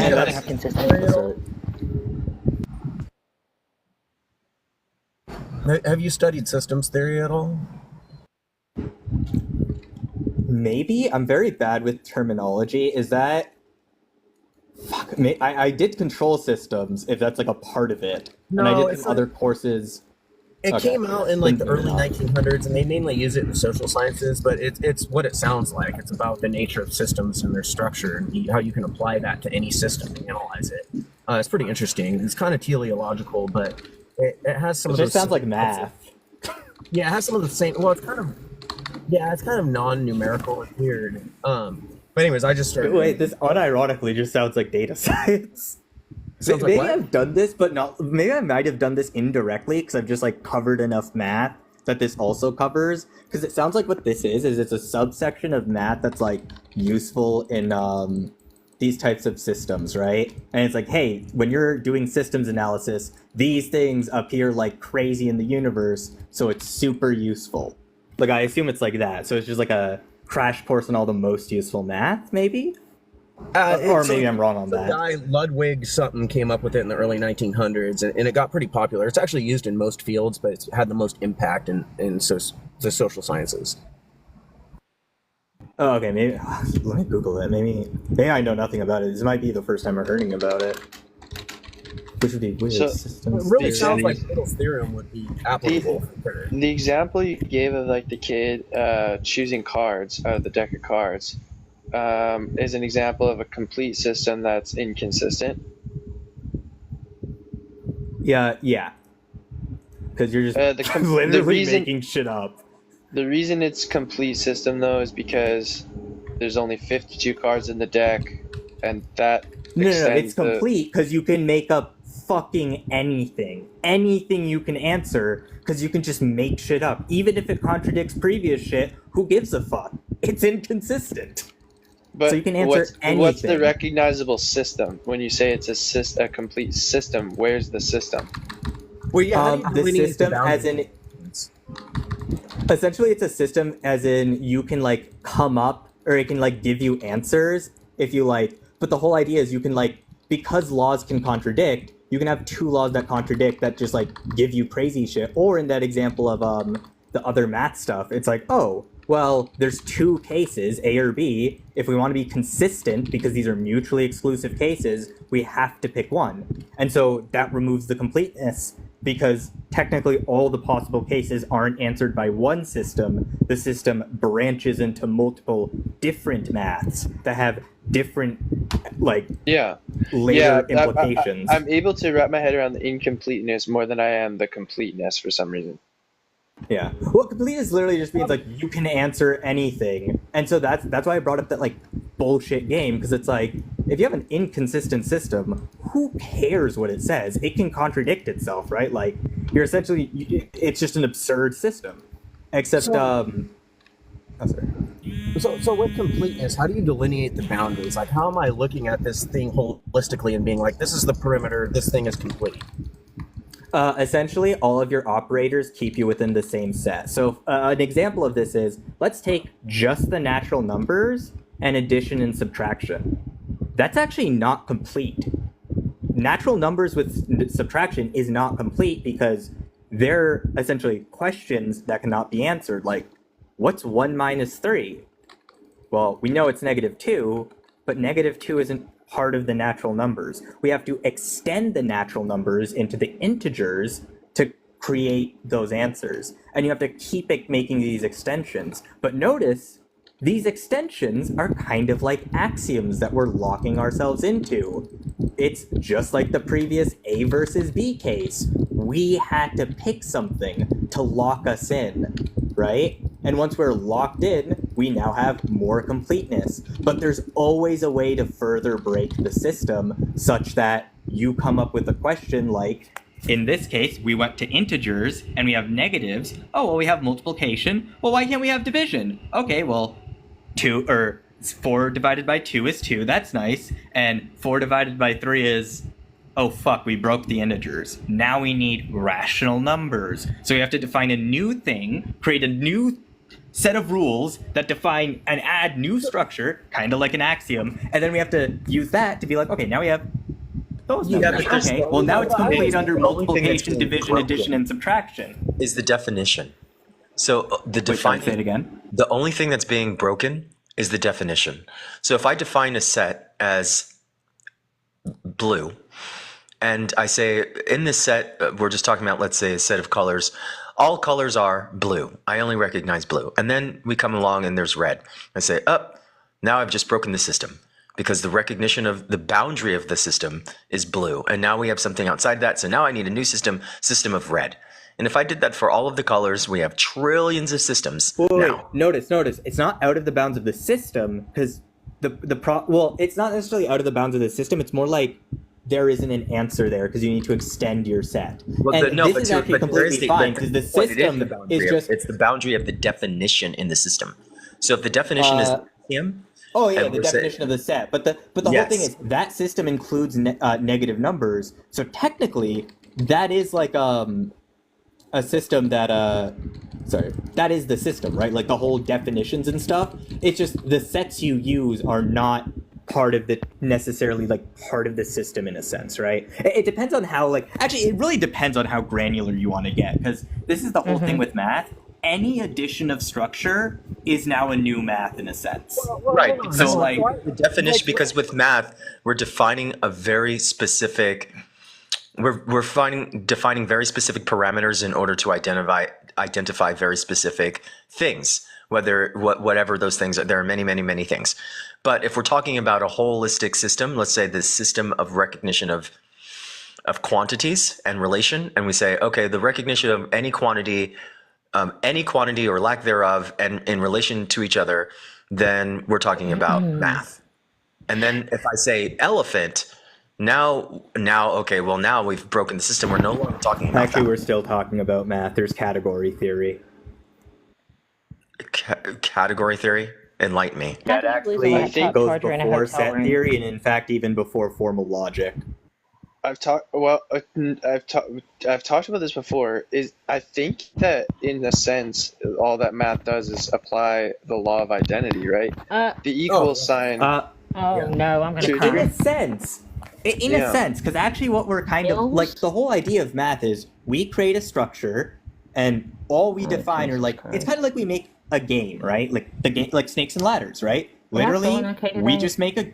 Oh, sorry, Kris. Do you want to ask something? No, just are y'all feeling okay today? I think everybody on the internet's losing it. I went crazy this morning. Category theory is just basically it's just identifying classes of object. It's like now we're like programming essentially. No, it's even worse. It's actually like less fun, because here's the thing: programming assumes Turing completeness. I don't even think this shit necessarily has to be Turing complete. So it's actual insanity. For example, all you have in category theory is categories, which is a class of objects. A category is a class of objects. Yeah. Oh, but also it can also be an object in and of itself. Because remember, an object is anything that can be described. Correct. So you have formally any category, which is a class of objects or an object in and of itself. A class of objects and morphisms. The only thing and here's the thing, there's even less structure that exists in category theory with stuff like, quote, allegories. Yes, mathematicians are fucking dickheads with the names. Functors, That's funny. contravariants, functors. Functors are useful because essentially a functor maps one category to another. And if a functor preserves structure, then there is what's called a universal property between those two categories. And that is like the real thing. The idea is we're actually just looking at, hey, what are the universal properties of everything? And then what other ways can we look at these? I see that. So, yeah, but... Would you agree that this is a gross oversimplification, though? No. Oh, category theory? Yes. No, category theory is actually that. Literally, here's the only three things. But, sorry. Okay, yeah, I guess there are only three things, but I don't know. I think you're making it sound... Never mind. No. That's the point. It is simple. It's the most fundamental math. Yeah, but... Never mind. The whole thing is, though, the way you can... Pardon? The way you can apply it is not... Precursor? No. See? Wait, I'm a little confused. What was the question? I'm asking if it's like a precursor to math, like a bridge between logic and math. No, it still is math. This is just before formal logic. Because remember, all you so I'm not kidding when you say I say all you have is those things, and the reason why is they're very fundamental and they're very basic concepts. Because remember, we're trying to remove as much structure as we can. So it's like, why is this such an oversimplification? And it's like, because it's supposed to be simple. Basic concepts for who? Fair. Well, in the sense, Kris, here's a really colloquial way to understand category theory. Thank you. All you have are objects and morphisms. and categories. Now that sounds fucking Hold on. stupid, but we can actually translate this into normal human language instead And of everybody math understands autist what a language. morphism is, correct? Yeah, no, I'm actually going to translate it. You're going to understand you it don't know what a perfectly. morphism is. I already. Well, Wait, I can know tell you what a you're talking morphism is about, with but one I'm word. getting aggravated because you're explaining it the way I would explain it, and no one would understand fuck shit that I'm saying. Morphism But is- apparently, everybody understands you. I can explain it in one word. Just give me a second. A morphism is an action. For Relation. example, it's just an action. If I burn a park bench, that's an action. I can represent that as category theory as A is a park bench, my morphism is setting it on fire, and B is ashes. I've taken the park bench from the object park bench to the object ashes by setting it on fire. That's it. That's category theory. I'll take my W now for the point I proved. Morphisms represent the structure preserving mappings or relations between the objects. See what I hear, Dr. Truth? And then it's abstract, and then you have a relation between these objects. Then the morphism, it represents the structures that are preserving the mappings or the relations between these two objects, which leads us to the functors, where the functors map between the categories of objects that become categorical structures. Then you can have the contravariant functors, which are similar to covariant functors, but they reverse the direction of the morphism. So the morphism in one word would be relation. It wouldn't be just an action. I would like everyone to note, though, what I did here. Dr. Yes, Truth, I think did you're you notice what I did, overcomplicating please? it. I just want to say, Kris, I explained it in one word. A morphism is just an action, like burning a park bench, and objects are just shit like park benches or ashes. A functor, and this is a really easy way to think of a functor just brings one category. For example, my park bench to ashes category to another category. For example, I can say, fuck the park bench, let's swap that out with a dog. We set a dog on fire, and now we have its ashes, right? We should do that that. functor took us between dog and park bench. Nillz, did you see what I did there? Can we all acknowledge what I did? That was funny. Wait, I'm confused. That was funny. I won. That's all. Thank you.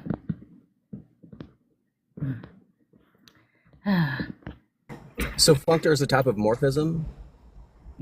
Well, technically, everything's a type of morphism. Yeah, it is also a type of morphism. Oh, so It's a all map things, between the all three are categories. inexplicable in present. Functor is a map between the categories. So you have these categories, which is a class of objects, and then you have a map between these objects. Can I explain this really simply? Because his question was, are functors morphisms? And the answer is yes, because remember, we could take entire categories and look at them as objects, and we can look at functors as morphisms between these objects known as categories. So all functors are morphisms. They're just a special set of morphisms between classes. But Between categories. What I said before, my original analogy was essentially it was a morphism. It was because I was saying here's the category, which are color. And you're not going to use the alien word, Saul, okay? We can just use colloquial human terms. I was just saying, look, if we are talking about a category blue, and I extend that category to include a different object, red, then now I've created my class, and that class then has relationships to other classes. That's essentially what you did, just said, oh, well. Not exactly. It's a little, and this is the thing. It's very specific and very simple. And that's the whole point. It's literally like, for example, formal logic is actually just three symbols: and, or, and not. Everything else is derived from those three things, and yet it gives us all of set theory and all the rest of math and computers and all this shit. But it's so basic. Like, unironically, you could get a fucking room full of kindergartners to, like, do this math. Because it's literally just like, hey, look at Jimmy. Is Jimmy smiling at you? You smile too. Or you don't smile if Jimmy smiles. Or if Jimmy isn't smiling, you smile. Like, just basic shit like that, right? Literally, get enough toddlers to do that shit, boom, you have Skyrim. Todd Howard is on it. And it's not spelled functor like that. Functor spelled with a C, not a K. Isn't it? I think it's spelled with a C. I could be wrong. Yes, it's spelled with a You're C. right, functor. Thank you. It's You're a functor. It's just a play on words because, like, funky music. Funky cold Wait, is that emo. actually? I could believe that mathematicians are fucking psychopaths. So yeah, so this is the way in which I would explain what y'all are trying to explain complicatedly. No, I'm not going into it. Y'all have already fucked it all up, so I'm good. Hey, one thing I was thinking of is earlier when you were talking about we have these new axioms and these new maths and stuff. Those are just necessary permutations of the most basic elements, like what you were saying, and or not, right? Like it's not really exactly capricious. It's necessary. Well, not like one thing that's a little different is they aren't, because remember that extension only came because we added a new definition. When we add the negative, right, we're saying, okay, the way we actually add the negative symbol is very tricky. We actually define it as the positive symbol. We actually define it in terms of the positive symbol. What we do is we say every natural number has an equivalent natural number that sends it to 0, right? Sends it back to the kind of origin element. So for 2, there should be a -2 that I can add to it, right? That's actually what gives us addition and the integers, because that definition of subtraction on the natural numbers creates a new set. Yeah, and because otherwise we can't explain anything. Well, and we can see that it's true that to every action there's an equal and opposite reaction, which reflects that binary nature of the numbers. Oh, wait, actually, with category theory, it doesn't have to be equal and opposite. You can just have an action in one direction, like, fuck you. Thank you. That's why it's that simple. Yeah, I appreciate yes. There exists I'm still trying to... right? There exists an opposite. I'm trying to map when you said that math predates logic. Can you explain that a bit more, Nillz? Oh, no. It's not that math predates logic. It's that our concept of formal logic, turns out you can simplify it even more. Dr.Truth, don't leave. And that's why you end up with category theory, because the idea is just like, hey, what if the equal sign just goes one way? And it's like, okay, you can have that. And it's like, but why? Because fuck you, it's fun. That's what category theory is for. Yeah. Because fuck you, it's fine. Well, yeah, category theory is... Yeah, but to be fair, there's also really profound useful implications, because remember, these are the least structured things that we can think of. Yes. See. It feels like that would be necessary to have a solid foundation. You know, I really like that. Okay, so can we discuss something quick? Dr.Truth, are you a determinist? No. Well, you suck. Saul, are you a determinist? I'm a capitalist. Well, fuck all of you then. I don't like any of you today. Go to hell. Are you Nillz is a the only one on my hard team. determinist, Kris? Are you a hard determinist? I am. I believe in super determinism. Okay, so you're an astrologist. No. Yes, you are. Oh, okay. Tell me more. So, hear us out here. Or do you want to do it, Kris? You can do it. I mean, Nillz was in my live, and I told Nillz, I said, Nillz, did you know that determinism validates astrology and numerology? And he started to argue with me. But then... I didn't even argue. No, I didn't. Okay, I'm corrected. I didn't argue. I just thought about it, and I said, damn, you're right. Yep. And so I made this background, so I need you to tell me how it doesn't work, because it works. Yeah, so I'll quickly say, do you want to hear the reasoning? It's technically logically correct. It's just a huge meme. It is. It's logically sound, so nobody can refute it. It's funny. The idea is basically, in a super deterministic universe, given perfect information of one object, you can essentially determine everything else in the universe, because everything else is hyper correlated. And so technically, if you perfectly understood the celestial bodies that are talked about in astrology, then you could perfectly predict the future. You can't even say I'm not past. laughing, you fucker. Hey, and if that was at all possible, you would be totally correct. So technically, astrology is correct. We just need to get better at it. I'm fucking funny. Because nobody can get out of it. Well, what about my answer? If No, that was that just would ignore that there are. Impossible. That's completely ignoring, Chris, anything that would be random. What's random? If everything's determined. Wait, if someone agrees to superdeterminism, they're locked. Mm-hmm. Right, they're locked, but no, there are things that are random. Well, in your view, Paul. In your view, but in superdeterminism, there's not. Yeah. Yeah, I'm the. You can get. That's why she didn't use it on you. That's why when you said you're a compatibilist, I'm like, go fuck yourself.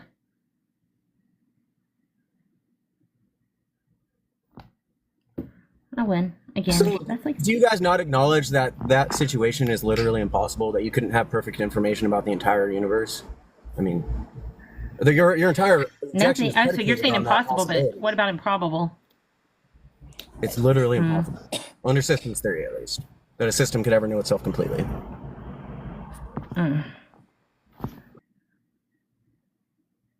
I thought I'm sorry that you're a science denier, but I'm not here for that.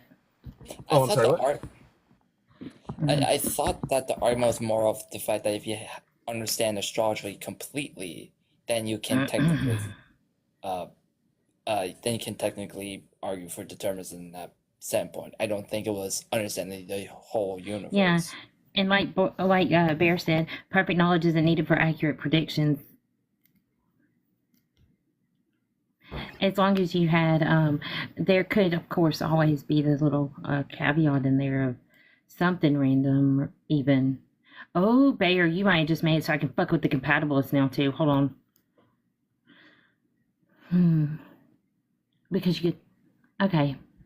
Yeah, so, I mean, even in science, nothing is completely... There is no such thing as perfect in anywhere. Or, Right, yeah, so the perfect entire knowledge. objection is So, yes, no, so absolutely, astrology could still be accurate with near perfect knowledge. Huh. Yeah, Which is not there you go. So, Well, near perfect, not... Oh, really? How this is your defeater. But that assumes here's the issue. That would assume only Near perfect. one outcome, as opposed to having a variety of different outcomes that all exist Well, it depends on the simultaneously. view in which you hold. Is that what you hold, Saul? That there's only one outcome ever? Because No. astrology does not hold that either. It assumes that there is in fact a superposition. Does it assume superposition? Astrology? Yeah. It depends on what type of astrology you're using. If it holds any type of superposition where there are multiple outcomes that exist simultaneously, then now we have something. Now astrology is it doesn't negate astrology necessarily, but it depends on your view then. If you're a determinist, then it would negate it. Saul, so you don't believe in astrology then, correct? I do. Oh, okay. I know that it's a science. I know that it's a science that is. Most of the time we get on, like they say, It's a prove astrology. pseudoscience, or are you It would be stating that easy it's for an me to actual do that. science? No, it is astrology is one of the most accurate. No, I'm going to say one of the most accurate spiritual sciences. We could take the person's information and prove What it is to a them. spiritual science, Saul? The spiritual science is simply the science that is not recognized by conventional science. Oh, Jesus fucking Christ. Okay, can I ask you a question? So what's the primary way to delineate between the pseudosciences Son of a bitch. and the spiritual sciences? Yeah, pseudoscience is something that has no, you can't falsify it. So it's unfalsifiable. And then they're saying that there's a consistency based on an unfalsifiability. That's a pseudoscience. Which is But if it's- interesting because that seems to link to spirituality somewhat. Like things like humility are required for projecting a falsifiable claim. Well, I mean, technically you can falsify things like astrology and witchcraft, but you can't necessarily falsify God. So It depends on how you define. It depends on the definition. But yes, it depends on the definition of God, whether or not that could be falsified. But I'm not sure I understood the statement beforehand. What do you mean? well, I mean, Well, you can technically. my statement or WildJester's?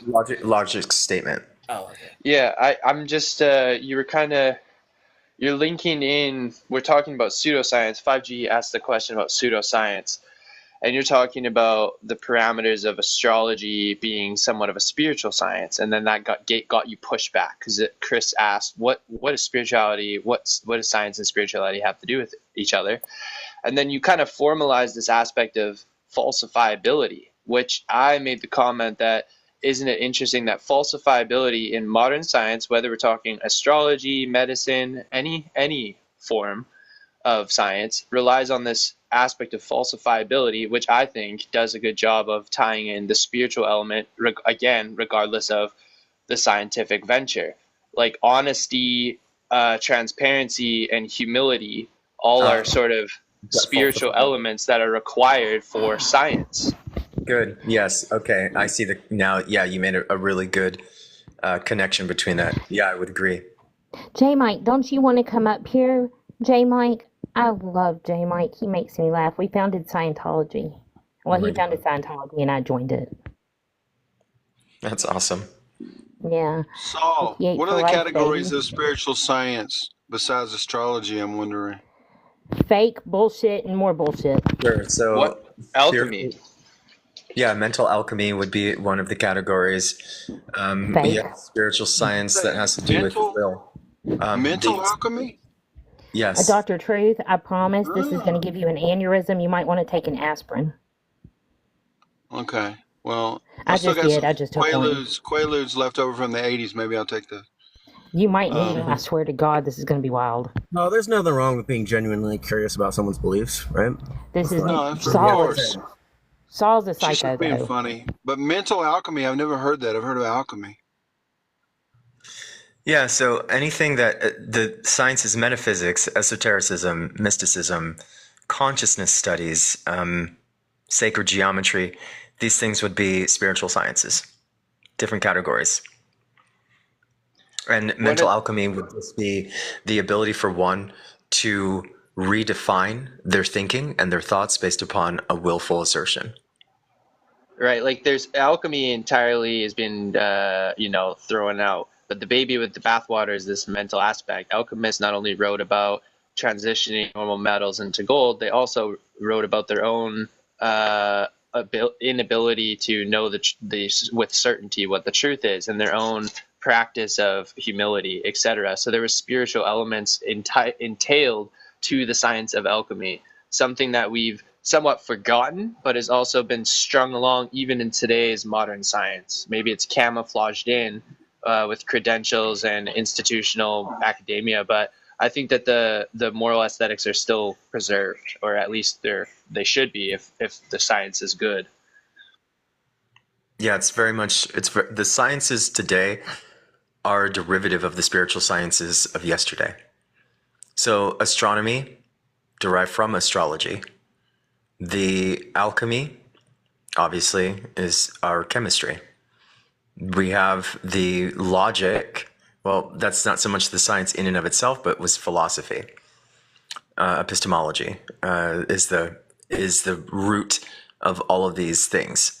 So it all is a derivative, it being sciences that we have today, the physical sciences of philosophy and philosophy of spirituality. I love the etymology of the word philosophy too. It's interesting how PhD, the P stands for philosophy, even though a lot of people who have PhDs aren't interested in philosophy, but the etymology just means, I think, lover of wisdom, right? Or wisdom lover. Like it means the love of wisdom. Yeah. I think it's becoming wisdom etymology is from the Greek. In the Greek, wisdom, the Sophia, which goes back, means to taste. So to have knowledge of something means to have an experiential, is to experience. That's the only way that you can know. Saul, a while back we talked about a website that you had worked with about certain parapsychology stuff. What was the name of that? Do you mind giving it to me, or you can message it to me? It's science and PSI. Science and PSI.net. It's just a collection of all of the scientific studies and data pertaining to parapsychology. Yes, Have you because seen I the found something crazy. Yes, sorry. Have you seen the John Hopkins University study on like trying to test people who claim they can do telekinesis and Yes. stuff? Does your Yes, and the small thing kind Cambridge, of and match the into that? Stanford, and the Virginia. There's about 500 universities that have done it repetitively with nominally consistent results. And it's been more than proven scientifically that they do exist. Psychics exist. Yeah, that's But they just, definitely the answer yeah. to your question, John Hopkins. Yes, and yes, Oh, she's correct that these studies are very much conclusive that the phenomena is existing. So there's no question scientifically whether or not there's phenomena. There's just question from scientists who haven't studied the data or are unaware. They just, oh, it's all a pseudoscience. They don't know that if they're claiming it's a pseudoscience simply because they're ignorant. But when they actually look at those who are doing the science, no, there's nothing pseudoscience about it.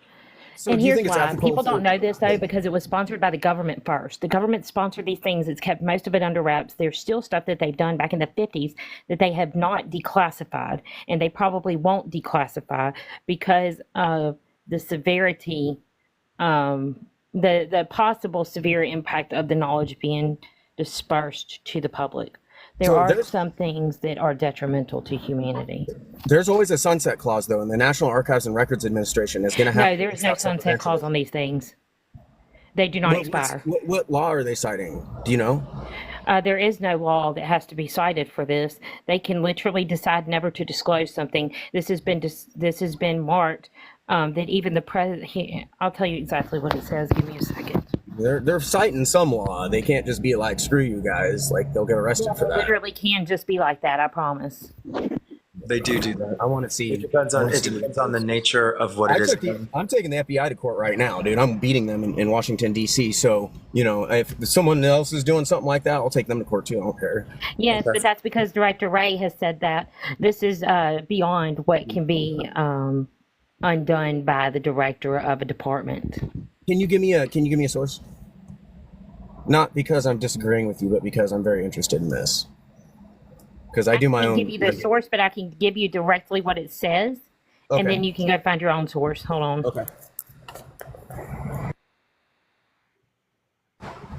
It's not letting me do this picture-in-picture with the TikTok, so.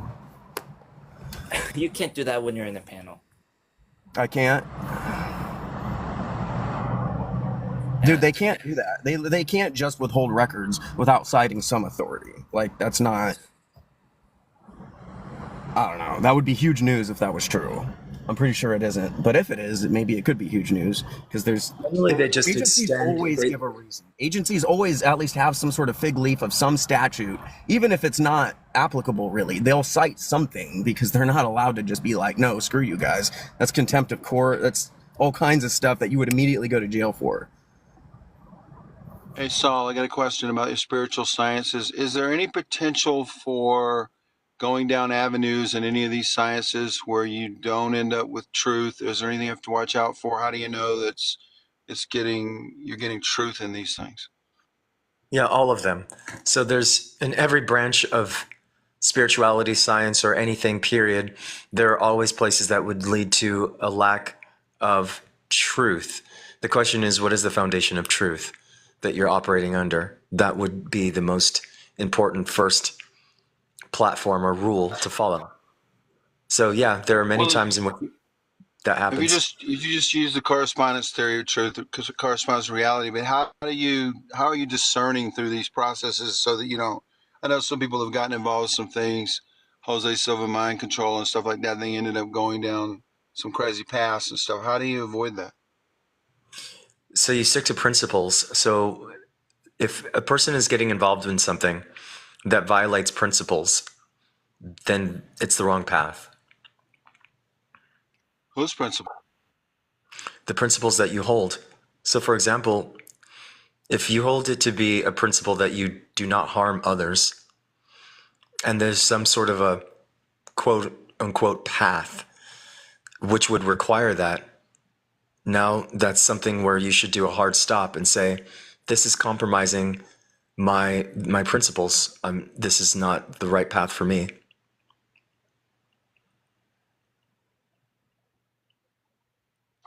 So is it sort of an intuitive knowing or seeming that these things are true when you end up and don't violate your principles, and there's sort of an intuitive knowledge associated with these things? It's not. It's both. It's both intuitive and it's also very practical. So if we're talking about, like for example, metaphysics, generally people don't understand. Math is a metaphysic. It's a metaphysic because it is not a physical. Math is not a physical science. It is a mental science. It's something that we utilize in order to create a correspondence with physical things. But it itself is not a physical thing. But it provides information about, it's the data about the physical thing. It's a metaphysic. And then you can go further down and say, oh, well, what else? Well, we have like volition, that's metaphysical, or conditions and circumstances, those are metaphysical. These things that are metaphysical, they very much relate to quote, reality, but there are different methods necessary in order to understand them and recognize them. But when those things become distorted, meaning they're no longer, as you said, making a one-to-one relationship between what is reality or truth, then there's a problem. So when a person says, here's a rock, if you place this rock onto your child's head and they're having a splitting headache, it's going to make it all better. That's nonsense. Because there's nothing that is truth there. You're just saying that this rock is that because of whatever narrative you want to associate to that. That's just nonsense. What if your principles are evolving based on experience and your path and all that? How do you know if you're going in the right direction? Again, it depends upon your values. So for example, you're a Christian. And as a Christian, you have a set of values that Christianity is in alignment with. They are now one and the same. So you would say, well, these are the things that I know are right and true. Anything that would deviate from that, let's say another Christian comes and says, well, here's a truth, but it deviates from the values that you recognize within your Christianity, you would say, no. You are now outside of Christianity. You can call yourself a Christian, but it's not true. I think what you're saying kind of lines up with the Bible a little bit, though. Like when the Pharisees confronted Jesus and he told them, is it unlawful to do good on the Sabbath? Because the dude picked up his bed, which was work on the Sabbath. So it's more of a principles-based approach to righteousness, I guess. Yeah, I would agree. It's about looking at the spirit of the law, not the letter of it. But what if your belief system, Saul, is like incorrect somehow? Like maybe I'm I don't know, just pick some devil worshiper or something. Maybe that's correct, maybe it's incorrect. But if I have that, and then this mental alchemy or these other spiritual sciences take me away from that, what if I needed to come away from that? How do you sort of evaluate, I guess? Well, the word that you used there was need. And so that need is dependent upon, again, the principal values that you adhere to. That's literally the answer. If something is right or wrong, it's so in accordance with values, always. Okay. So you take a look at your values just like with Christianity, and you would say, the most important thing is a relationship with God. And these are the things necessary in order for that relationship to be established and sustained. So things that would interfere with that would be wrong. How do you identify whether you've picked the correct principles? Right. That's the question. That's what I'm wondering. There aren't any, values. So the question would be, what are there objective values? The answer is no.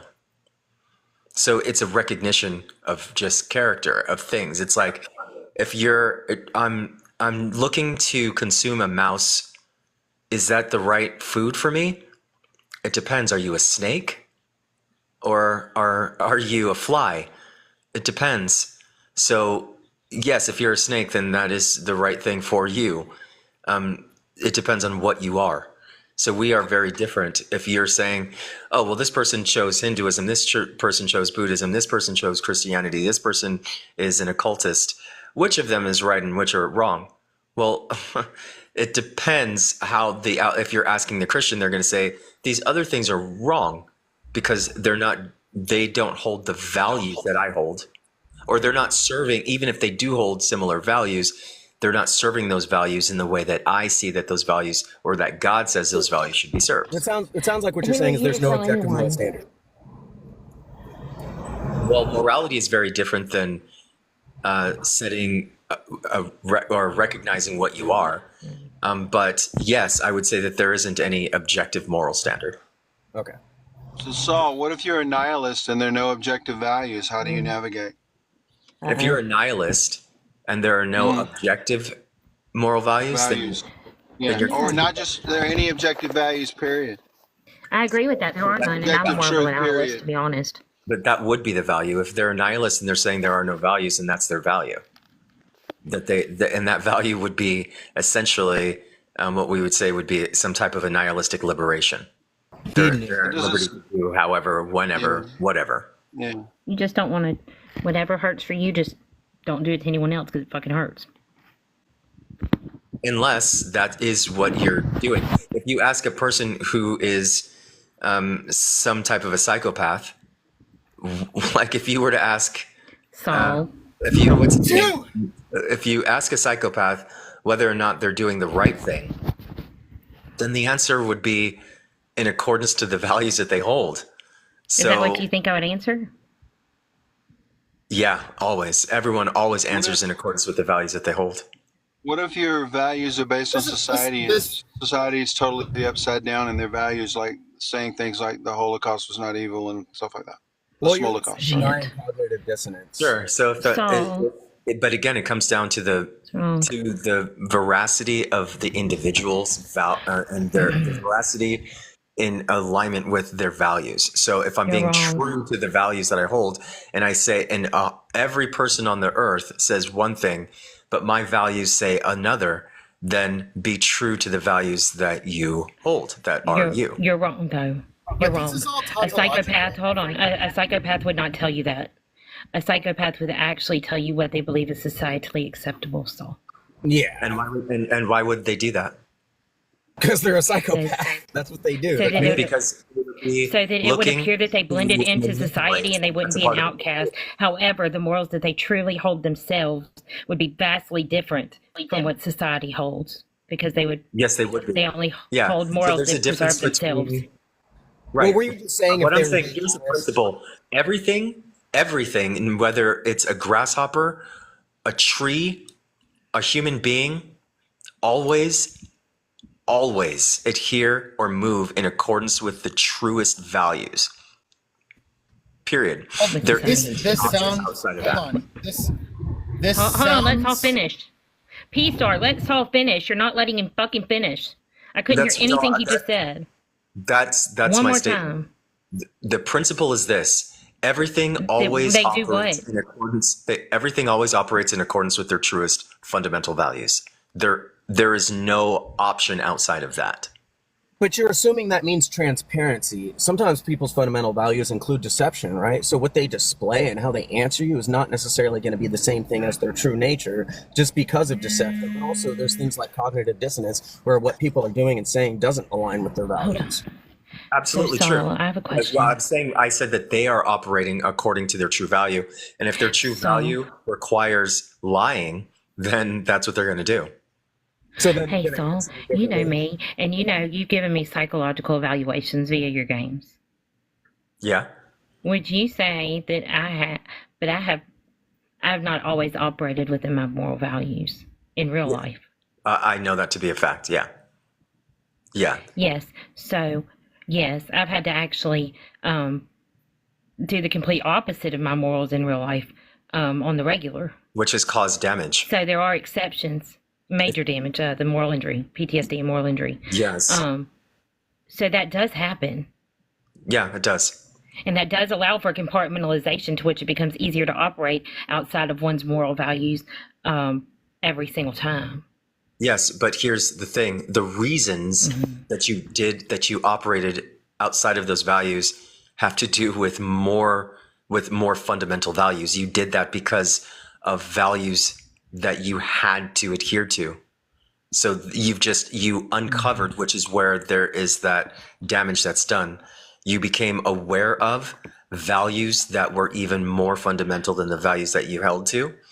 And those values may not have been synthesized into your emotional states. And so now you have this disjunctiveness where I've done something that I never felt I would, nor do I understand. And you discover something about yourself in a violent way. Yes, and it left a very unbalanced individual who hates herself and loves everyone else. However, so I would say that actually the values that I discovered that I was willing to go against my morals for, in some way, shape, or form, those might actually be more objective than morals could ever be, because they're fundamental to the person. Yes, morals are based upon values, but values are not morals. Yes. I think a lot of the time, too, specific actions aren't going to necessarily have an intrinsic value. It's about the context and definitely also about intent. And so, sometimes... Give me an example. Self-defense, right? If because ordinarily I don't want to hurt anybody, right? But in a self-defense situation, I might be completely brutal. Which means what does that indicate? It indicates that the brutality itself doesn't have an intrinsic value. It's about the context. But what does it What indicate about self-defense when you were an intruder in that person's country? That's not self-defense. That person that you killed is defending their self. Yeah, that would not be self-defense. His example shows this. What you've revealed to me is that self-preservation is a bigger value than the other value of not hurting a person. Sure, you would rather not, nor are you a violent person or a person interested in hurting others, unless it's something that would compromise your well-being. Right. My point is that the brutality itself doesn't have an intrinsic value. And I think part of the reason people get this but your intrinsic value of self-preservation, that is what would lead to that act. Sure, but the act itself is not that thing. That's what I'm saying. I have a quick question. My point I have is a question. Hold on. I've been trying to make a point for a while. It's been a while, but waiting a while. Okay, well, it's one more sentence. All I'm saying, what I was trying to say over the past couple of minutes is that part of the reason why I think people feel guilty about things that they've done in the past is because they assume that the action itself has an intrinsic value, when really they're, I guess, exonerated by the context. That was my point. Yeah, point taken.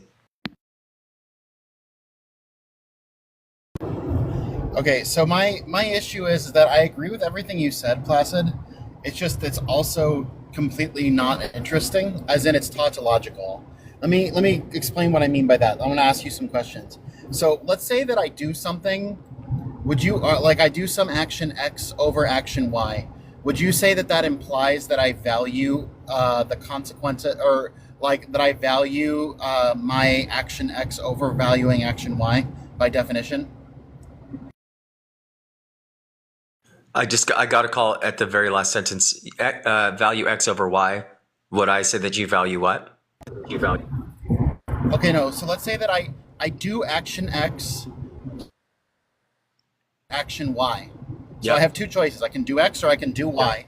And I do X. Would you say that therefore reveals that I value X more than I value Y? I have revealed X it to that insofar.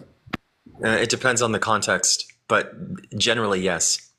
Is there any circumstance where I would do X over Y and yet value X less than Y? Yes. Is there a certain I was trying to think of an example where you would do X over Y, but you would value, but it would be inverse. You actually valued Y over X, but you did X? No. Oh, yes. Actually, no. No. Cognitive. Okay, no. So if in every case that if I do X over Y, that means I value X over Y, and there are no cases where I can do X over instead of Y and yet not value X over Y, would you say that X is a necessary and sufficient condition for value? Like my actions are by definition equivalent to my values? Yes. Okay, No. so then why entirety of your entire rant is tautological, is you're Hold saying on. the things that I do are the things that I do.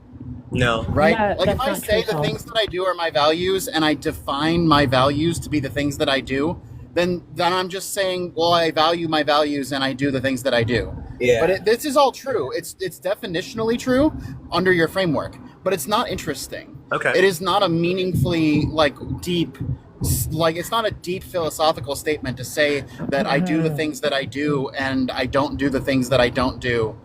Like that's not of any value whatsoever to any kind of discussion about ethics. Got you. So yeah, this is a perfect example. Your lack of value or recognition that it's deep is also uninteresting to me and has no value to me either. I think literally. So I think what you're saying that it's tautological to you is simply you expressing your state, and I say okay. Subjective opinion. Like it matters 0%. So I think No. What I'm getting at is no. I'm is that you wasn't relaying much information. No. What I'm specifically saying, let's say that I get up to you and I say this I'm like, I have discovered the theory of all math, and it's very important, and it's that 4 plus 4 equals 8, and that they are the same thing. You're gonna be like, okay, so what? Who gives a shit?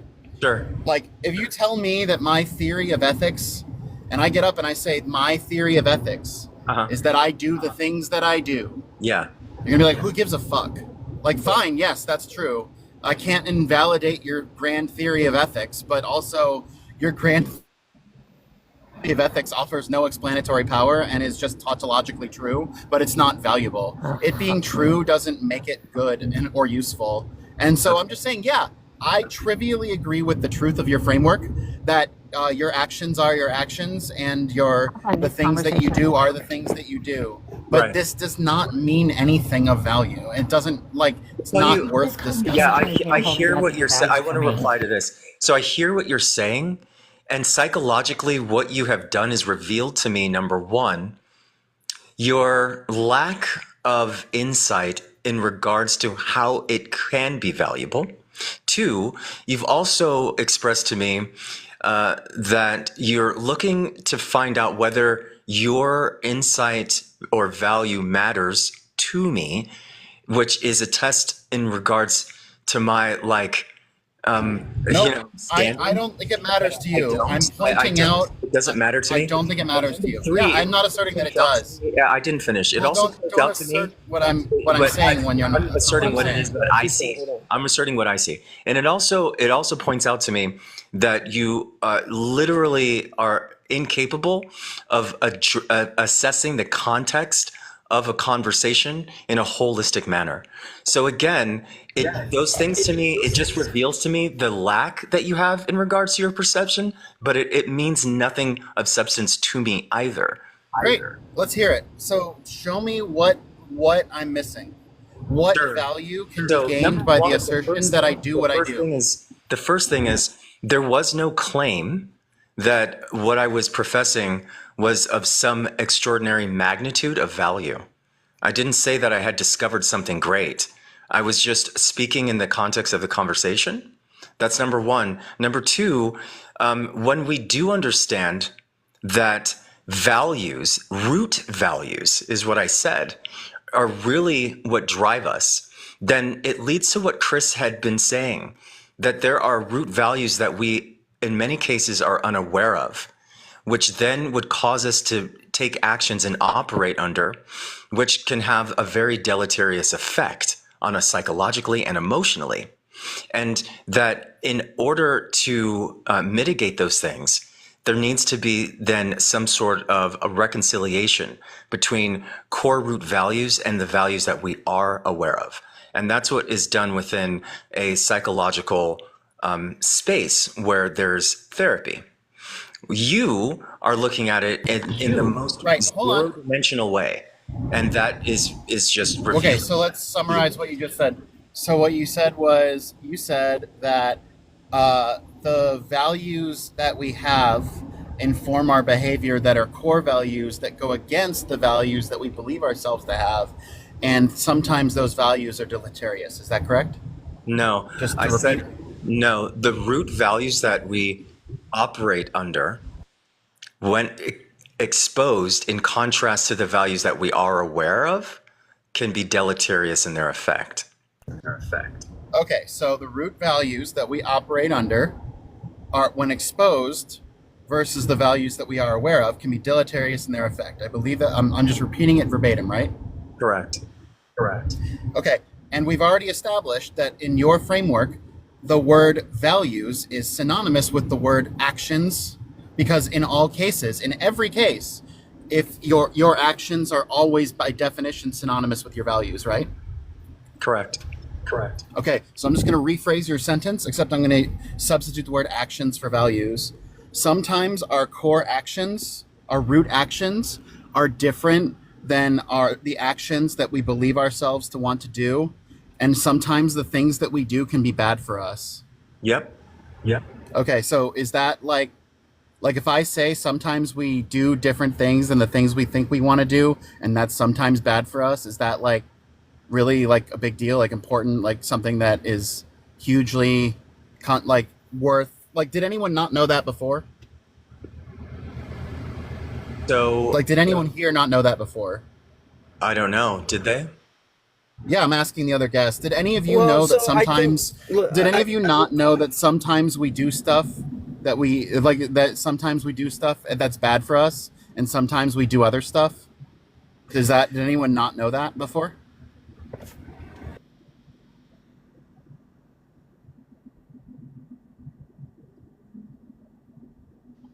Sorry, I was away from my phone. I think it's the interest. No, like obviously we knew that is redundant to say, but the importance of, so I guess Pstar, what I'm curious is to how you delineate someone's actions from their values. Like, I suppose if we don't take actions and values as synonymous, then I have a hard time delineating out the difference. I mean, I didn't say that his theory is wrong, per se. Like, it's consistent. I just think that if you frame it that way and define it that way, it's uninteresting. It's uninteresting. Right, It's like right. so trivially obviously true. Now, there is an alternative framing that he would disagree with, and that's fine to disagree with it. But you could define your actions to be the things that you do, and your values to be the things that you wish that you did instead. And those can be different than if you merely undefine them to be synonymous, which is okay. Like, if you undefine the synonymity that has been pre-assumed here, and you just say that the values are the things that you want to do and want to happen, and your actions are the things that you actually do because of your weakness, then that is how you delineate them. And that's the difference in the terms. And then inside that framework, then you can begin to have discussions of comparing the two. And I think that that's intriguing and interesting. Okay, great. So you've expressed to me what you find to be intriguing and interesting, and that's fine. What I do recognize is, yes, we call those aspirations. So there are aspirations that differ from a person's current state. And in order to achieve what we aspire to, an understanding in regards to the connections that we have with the values that we hold, or that in many cases hold us, that would be a necessity. So the person who aspires to be an athlete, but is not living in accordance with what's necessary for them to be so, they would first need to really understand the connections they have to the values that would be preventing them from achieving their aspirations. So the first recognition is, do I really want to be an athlete? And if so, why? It leads down to a self-discovery and recognition. But the first thing in order for them to know that would be, I'm doing things that are inimical to the things that I claim I aspire to. Why? And that discovery process of root values is the predicate for therapy. So if you're saying, yeah, I just don't see the value in it, that makes sense. It also would make sense because you're not helping people in that regard. I'm not saying that I don't see value in helping people understand how their actions are leading No, I them understood their what aspirations. you were saying, that just making that recognition, it's like saying, if you step on a nail, it's going to hurt you. Yeah, you're right. Like, everybody knows that. And so I find that to be uninteresting. Yep. Sure. So if you take that one statement and then you associate that with a person saying that they found the answer to all of pleasure, don't step on a nail, then you're identifying a person who really is just pretty non-insightful, and saying, oh, they think that they're more than they are. And that's an ego issue. And I don't have those issues. What you've expressed is your ego issue, which is to say, I think that's uninteresting. No. By uninteresting, what I mean is that, like, so for example, the second framing that you have, where you talk about saying, well, how do my actions get in the way of my aspirations? That's a very interesting and important observation that, that's relative to therapy, that's relevant to therapy. But just saying my actions are my actions is tautological. And so if you're just, and so that's what I'm getting at, is like, but what you're getting at, you added the additional part of your framework, which I agree with. I that's fine, but what you're doing, like, is simply expressing your feelings and opinions. And that's totally valid and totally great. But that has, again, zero interest to me. Hold on. Is it not a legitimate complaint to say that maybe you weren't relaying a bunch of useful or new information? I think that's really, I think it was a poor choice of words, and I think that's all he was trying to say. No, I don't, because it was in the context of the conversation. It wasn't about, it was in answer to a question that was being asked. And so, I'm not saying whether he was correct in his what he was saying. I'm just saying that's what he was saying. Yeah, I understand what he's saying. And I'm saying, I hear that. And given the context of the conversation, that also means nothing to me. It just means that he took one piece of something out of context and then related his opinion. And I'm saying, okay, opinion heard. So what's the context in which saying your actions are your actions is going to be a worthwhile contribution that adds informational context to everyone's understanding? Why are we stuck on this? Why are we stuck on this? Why can't we just ask him for more detail about that theory? Yeah, just asking for more detail about more detail. What we were talking, here's the context. The context of the conversation, what had to do with a previous person on the panel, Dr. John, or Dr.Truth, and he was asking how we know whether or not we're following a road that would lead to something that would be bad, and is there an objectiveness to essentially to the values, and or is there an objective measure to know that we're doing something right or wrong? And so that led to, well, it's right or wrong is subjective. Because 5GW is like, essentially, it sounds like you're saying there's no objectivity when it comes to morals. I said, essentially, yeah, that's what I'm saying. It's subjective. And so that subjectivity is a reflection of our values. And we always follow the values. And so then a second question, well, how do you know that we're always following values? Basically the question was, isn't there a contrast between some of the things that we value and the things that we do? And so that's where I said, actually, the things that we do are always a reflection of the root values that we hold.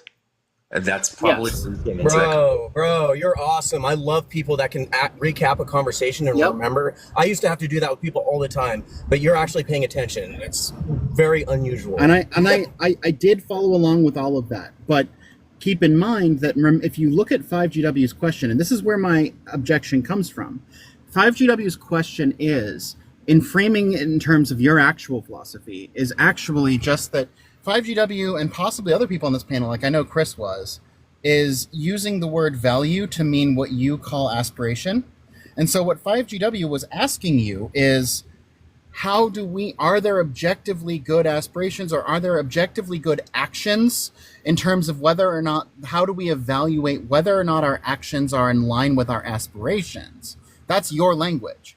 And your response to that question could have been, a detailed discussion of comparators. But instead what you said is, oh, by definition, values are actions and actions are values. And that's fine, but it doesn't answer the question, because what 5GW was asking you, if 5GW knew how to connect the dots into your linguistic framework, 5GW would have said, how do we know if our values are in line with our aspirations?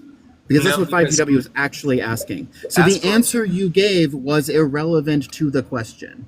And that's what I was critiquing. I understand, but I don't see that to be the case, because aspiration is something that I introduced into the conversation, because I made a delineation based upon what your statements were, which are... So 5GW, I know, I understand this. 5GW, I can clarify this really quick. When you said values, did you mean... was not about the things that we would want to be doing, but about the things that we actually do. And so in regards to that, then my response, I would stand and make the same response.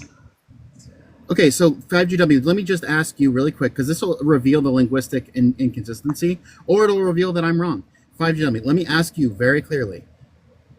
Do you believe that you personally always do everything in accordance with your values? As in, you personally have never acted against your values? I wish. There we go. Okay, see, there you go. So clearly 5GW does not believe that values and actions are synonymous. Therefore, 5GW, would you say that sometimes you wish you did things that you want to be doing, but instead you do not? Would you agree with that? Dude. There you go. So what you said, Placid, is that your definition of the word aspiration is those things which we wish we did, but we do not. 5GW, would you say that you sometimes have things that you wish that you did that you do not, and sometimes those would be your values, but you don't do them?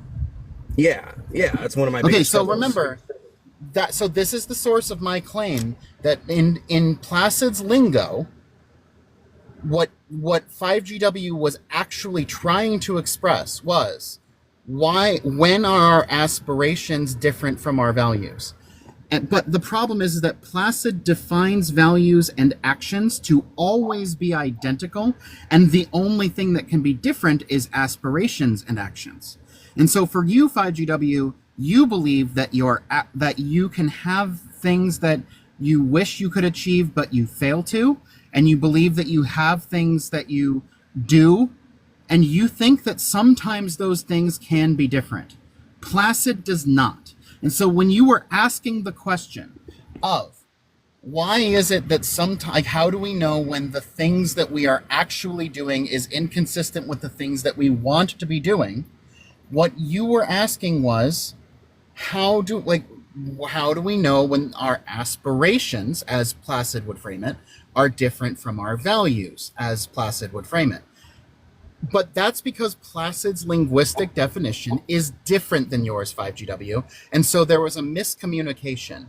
And to me, that miscommunication was obvious, which is why I was trying to point out that Placid was not answering your question, and was instead reiterating a tautology that was unrelated to what you intended.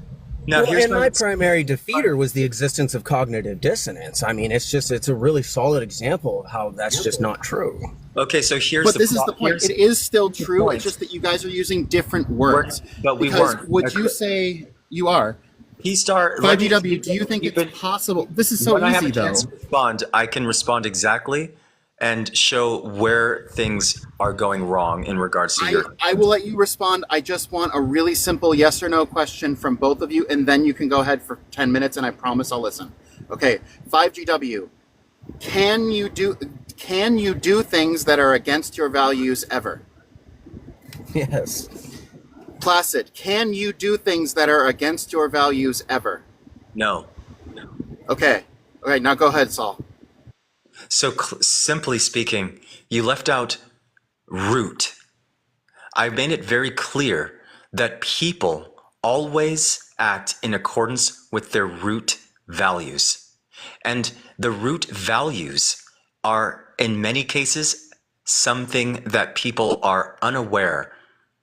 And when they act in accordance to root values, and those root values are different then the values that they are aware of and that they hold, that can be quite deleterious to the individual.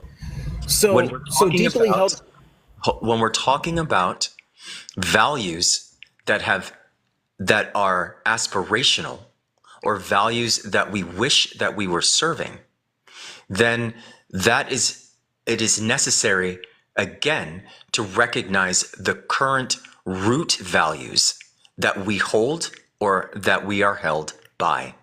So it is not only relevant, it is an absolute necessity in all conditions, under all circumstances, and in all cases in order to move forward.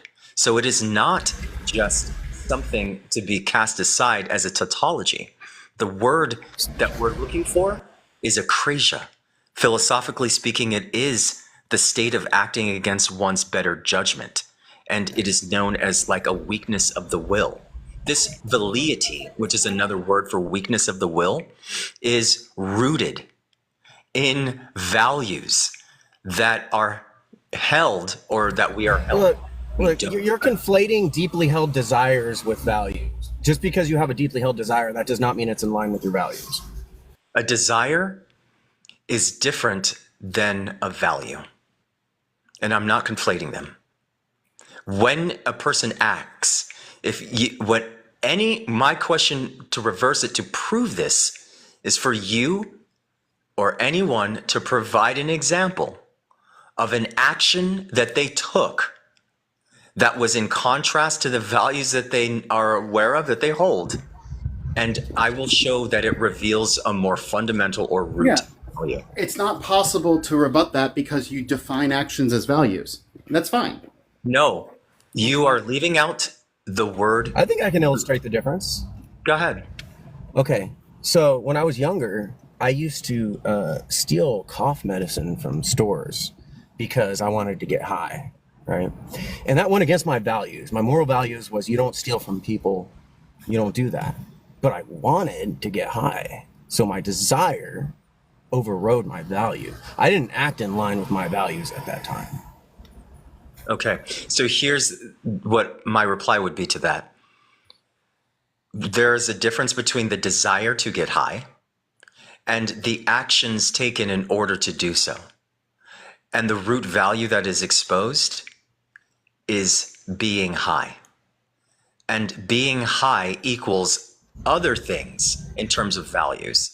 It gives an explanation as to a lot of different values. I'm not going to go into that. But so I think you're conflating the person needing to get high or deciding to be high over the values of morals that they hold is indicative of root values. Okay, so I mean, in Christianity we call that the evil, sinful nature, right? But it's the evil, sinful nature is not in line with my values, and I think what you're conflating is the fact that I valued being high with values, right? And it sounds exactly the same, but they're not the same word. So they are very different, and the distinction that I'm making is the action taken. When we take an action, we are acting always in accordance to the true values that we hold. So here's why what I'm saying is extraordinarily valuable. And we don't recognize, most of the time, when we don't recognize that there are some root values that are responsible for catalyzing our actions, then we miss the opportunity to actually change anything about ourselves. So if you're just saying, well, I have values and I also have a value to get high, but my decision was to actually get high, then now getting high is not part of my values. It's part of my desires. It's not part of my values. I don't know what else to tell you about that. So you're saying it's part of my desires. So my desires are not the same thing as my values. No, I didn't say that they are. I'm saying that they're very different. That's what I'm saying. And so at that time, I acted in line with my desires, not my values. So, and it's an example of when people don't act in line with their values. So But that's true also in reverse. There are values that people hold that they don't align with. They have desires that they don't act on. Sure. Does that mean that they don't desire them? No. Of course not. Right. So we have desires. The things I'm saying are always acted upon. Desires are things that we wish that we want, that we wish we would act upon. Desires are things that we act on sometimes and sometimes not. Sometimes we act on our values, but we're generally biased toward one or the other in our action, or completely doing one or the other. No, I'm saying that we always act according to our values. And the only... I just gave you an example of where I acted according to my desires and not my values, which you admitted is a different thing than values, right? I'm saying there are two things. I'm sorry, WildJester, just one sec. Go ahead, Wild, when he's done. You're saying, you said that you desire to get high. I said, yes, I recognize that desire. But that desire is rooted in values. And those values were the catalyst for the actions that you took. So yes, your desire to get high and your decision to act accordingly means that it uncovers root values. So you're saying that all desires are predicated first on a value? Yes. Okay. Now, that's what I mean when I say I feel like you're conflating something that people value with values, right? Like, how do you define values? Because it's completely different. Like, I know it's the same word, but they're not. Like, just because I'm valuing getting high and I desire it doesn't mean it's one of my values. What? They're homonyms, but it's not the same thing. Values are a set of beliefs about morality. So just because I value things, that doesn't mean it falls into the ambit of my set of beliefs about morality. Obviously, like when I was stealing. Correct. So what does that have to do with the actions that we take? It means that sometimes that they're not always predicated on values. Sometimes they're predicated on your desires, which are not in line with your values. So you're saying that there are desires that we have that are not predicated on values? On our values, yes. The values we acknowledge is to be true. Yes. Give me a value. Anytime you experience temptation, that's what you're going through. So temptation is not an action taken. Give me an example of an action taken that is not predicated upon a desire which are rooted in values. When I was stealing, that went against my values. But you also valued to be high, did you not? It's not part of my values. You're doing it again. You're conflating. Listen to what you just asked me. Pay attention to how you're using the word value. I'm serious.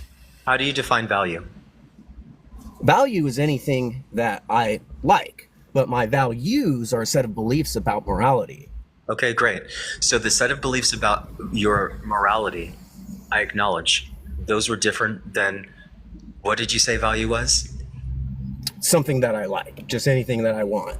Something that you like and something that you want, right? Yes. So of course I valued being high, but it's not part of my values, therefore I was not acting in line with my values. Correct. So which one is a root? When I said root value, which of those definitions would that Wait, hold on. Can WildJester jump in? I'm sorry. I feel like we're going to go on forever. Wild. You kind of just was pointing out what I was about to say, so it doesn't matter anymore. Well, we're circling a little bit. Do you want to engage with him? Well, actually, yeah. Or what's Logic Troll doing? How do you? So how do you define root values? Those which serve as the catalyst for the actions that we take. Right. So that would mean that 5GW, his root value at that moment was getting high, but that was necessarily his values, as in his moral principles. Absolutely, yes. Okay. Yeah, really simple. We do the things that we, in accordance with the truest value or desire, if you want to use that we hold, or that we're held by. But there's not a time in which we do something that we're like, oh yeah, I really have. Everything that we do is a revelation of the truest root values that we hold. That's my statement. And if there is some example of otherwise, I'd be interested to know.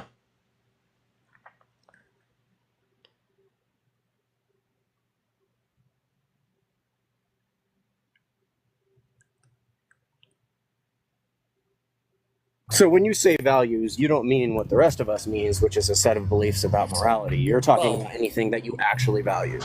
Well, to be fair, he did add an adjective, root values, as in your innate desires that you have.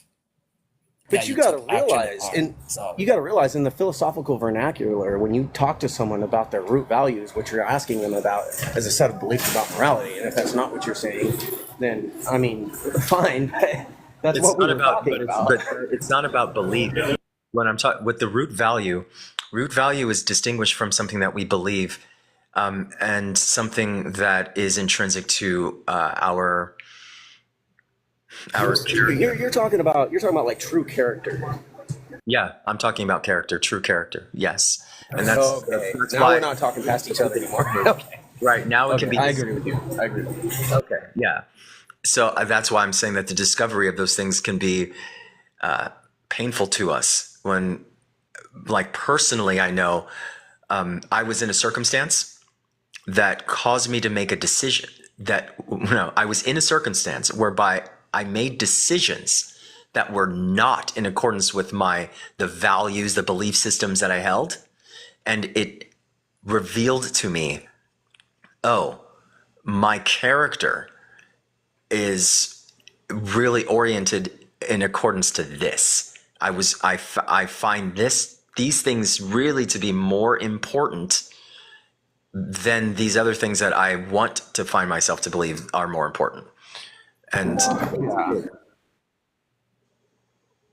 well, it's good that you're going through that, man. I've been going through that too, and it's just part of developing your integrity.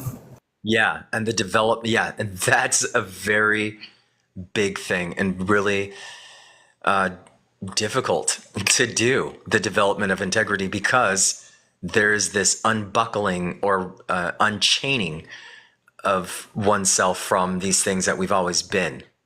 It's changing who we are, and that change is really challenging. Yeah, for me, that's been AA over the past year or so. I'm a couple days away from a year. Oh, well, good. Congratulations. Yeah. What about? I quit drinking. I quit drinking 10 years ago. Oh, well, congrats to you. Yeah, I haven't drank alcohol in 10 fucking years. It'll be 11 years in November. That's cool. That's awesome. Yeah, it makes me homicidal some days, and this app sure the fuck makes me want to drink, but I don't. Yeah. Good. At least I'm honest. And I'm not in denial. I believe that we have character, Bear Cub, and that culture can influence our character to the extent that our character has strength. My character tells me to punch people in the face, but I don't. It's called self-restraint. Okay. What? It is. Saul, I have a question. Can you do me a favor? I have to go in like 10 minutes, but go ahead. Okay, define. Would you say, what is sentience to you? Sentience is a... Oh, my God. I don't have a simple answer for that. Okay, so can I give you the answer that we came up with? Sure. So sentience is the awareness of self. Yeah, I was going to say self-awareness. Okay. Yeah. Okay. I'm not sure, but go ahead. You're not sure? What do you mean you're not sure? Go ahead. I don't understand what that means. Like, in context, I understand what it means for, like, self-aware, but can you provide some context? The awareness of one existing. ChatGPT talks about itself. Tell me more. No, it does. Does it really? But it's not aware of itself. Oh, me? Yeah, anyone. when you say like this self-awareness, Yeah, from my perspective, like something like an elephant apparently has self-awareness because they can like paint themselves. They can look in the mirror, recognize themselves, and paint different elephants. So they have some level of self-awareness. But I would use this term distinctly from like consciousness, which is the awareness of self-awareness, or like the meta-awareness, the ability to like change your thinking or your perspective. Consciousness. Yeah, consciousness would be, I think we talked about like the rationalization against or for instinct. Right. Right. And then the rationalization would be Self-awareness the could- awareness of one's limits. Self-awareness and sentience could still be like instinctual, placid. Yeah. Yeah. It's this rationality that puts consciousness into like another level. Also, I think to that degree, a lot of humans aren't like conscious. Like they could be, right, or rational. They could be self-aware and sentient, but they're not necessarily like conscious. Because they don't have the ability to rationalize against or for instinct. They just fucking do. We've seen it every day. It's weird. Yeah, and I think this ties into what they were speaking about earlier. Like I had a lot of thoughts while you guys were talking there. That food looks so good. 5G, you got a whole spread there, bro. Yeah, like measuring value is always going to be in the form, I think, of some sort of like a ratio or comparison. I don't think we have like an objective standard for value itself, because in order to derive value, there has to be some sort of derivative. There has to be some sort of comparison or yeah. Maybe sentience, though, is also not just the awareness of oneself, but also the ability of feelings. Yeah, so like someone who, again, to link back to what they were talking about, someone who's like addicted, who is acting against what 5G said is his like core values.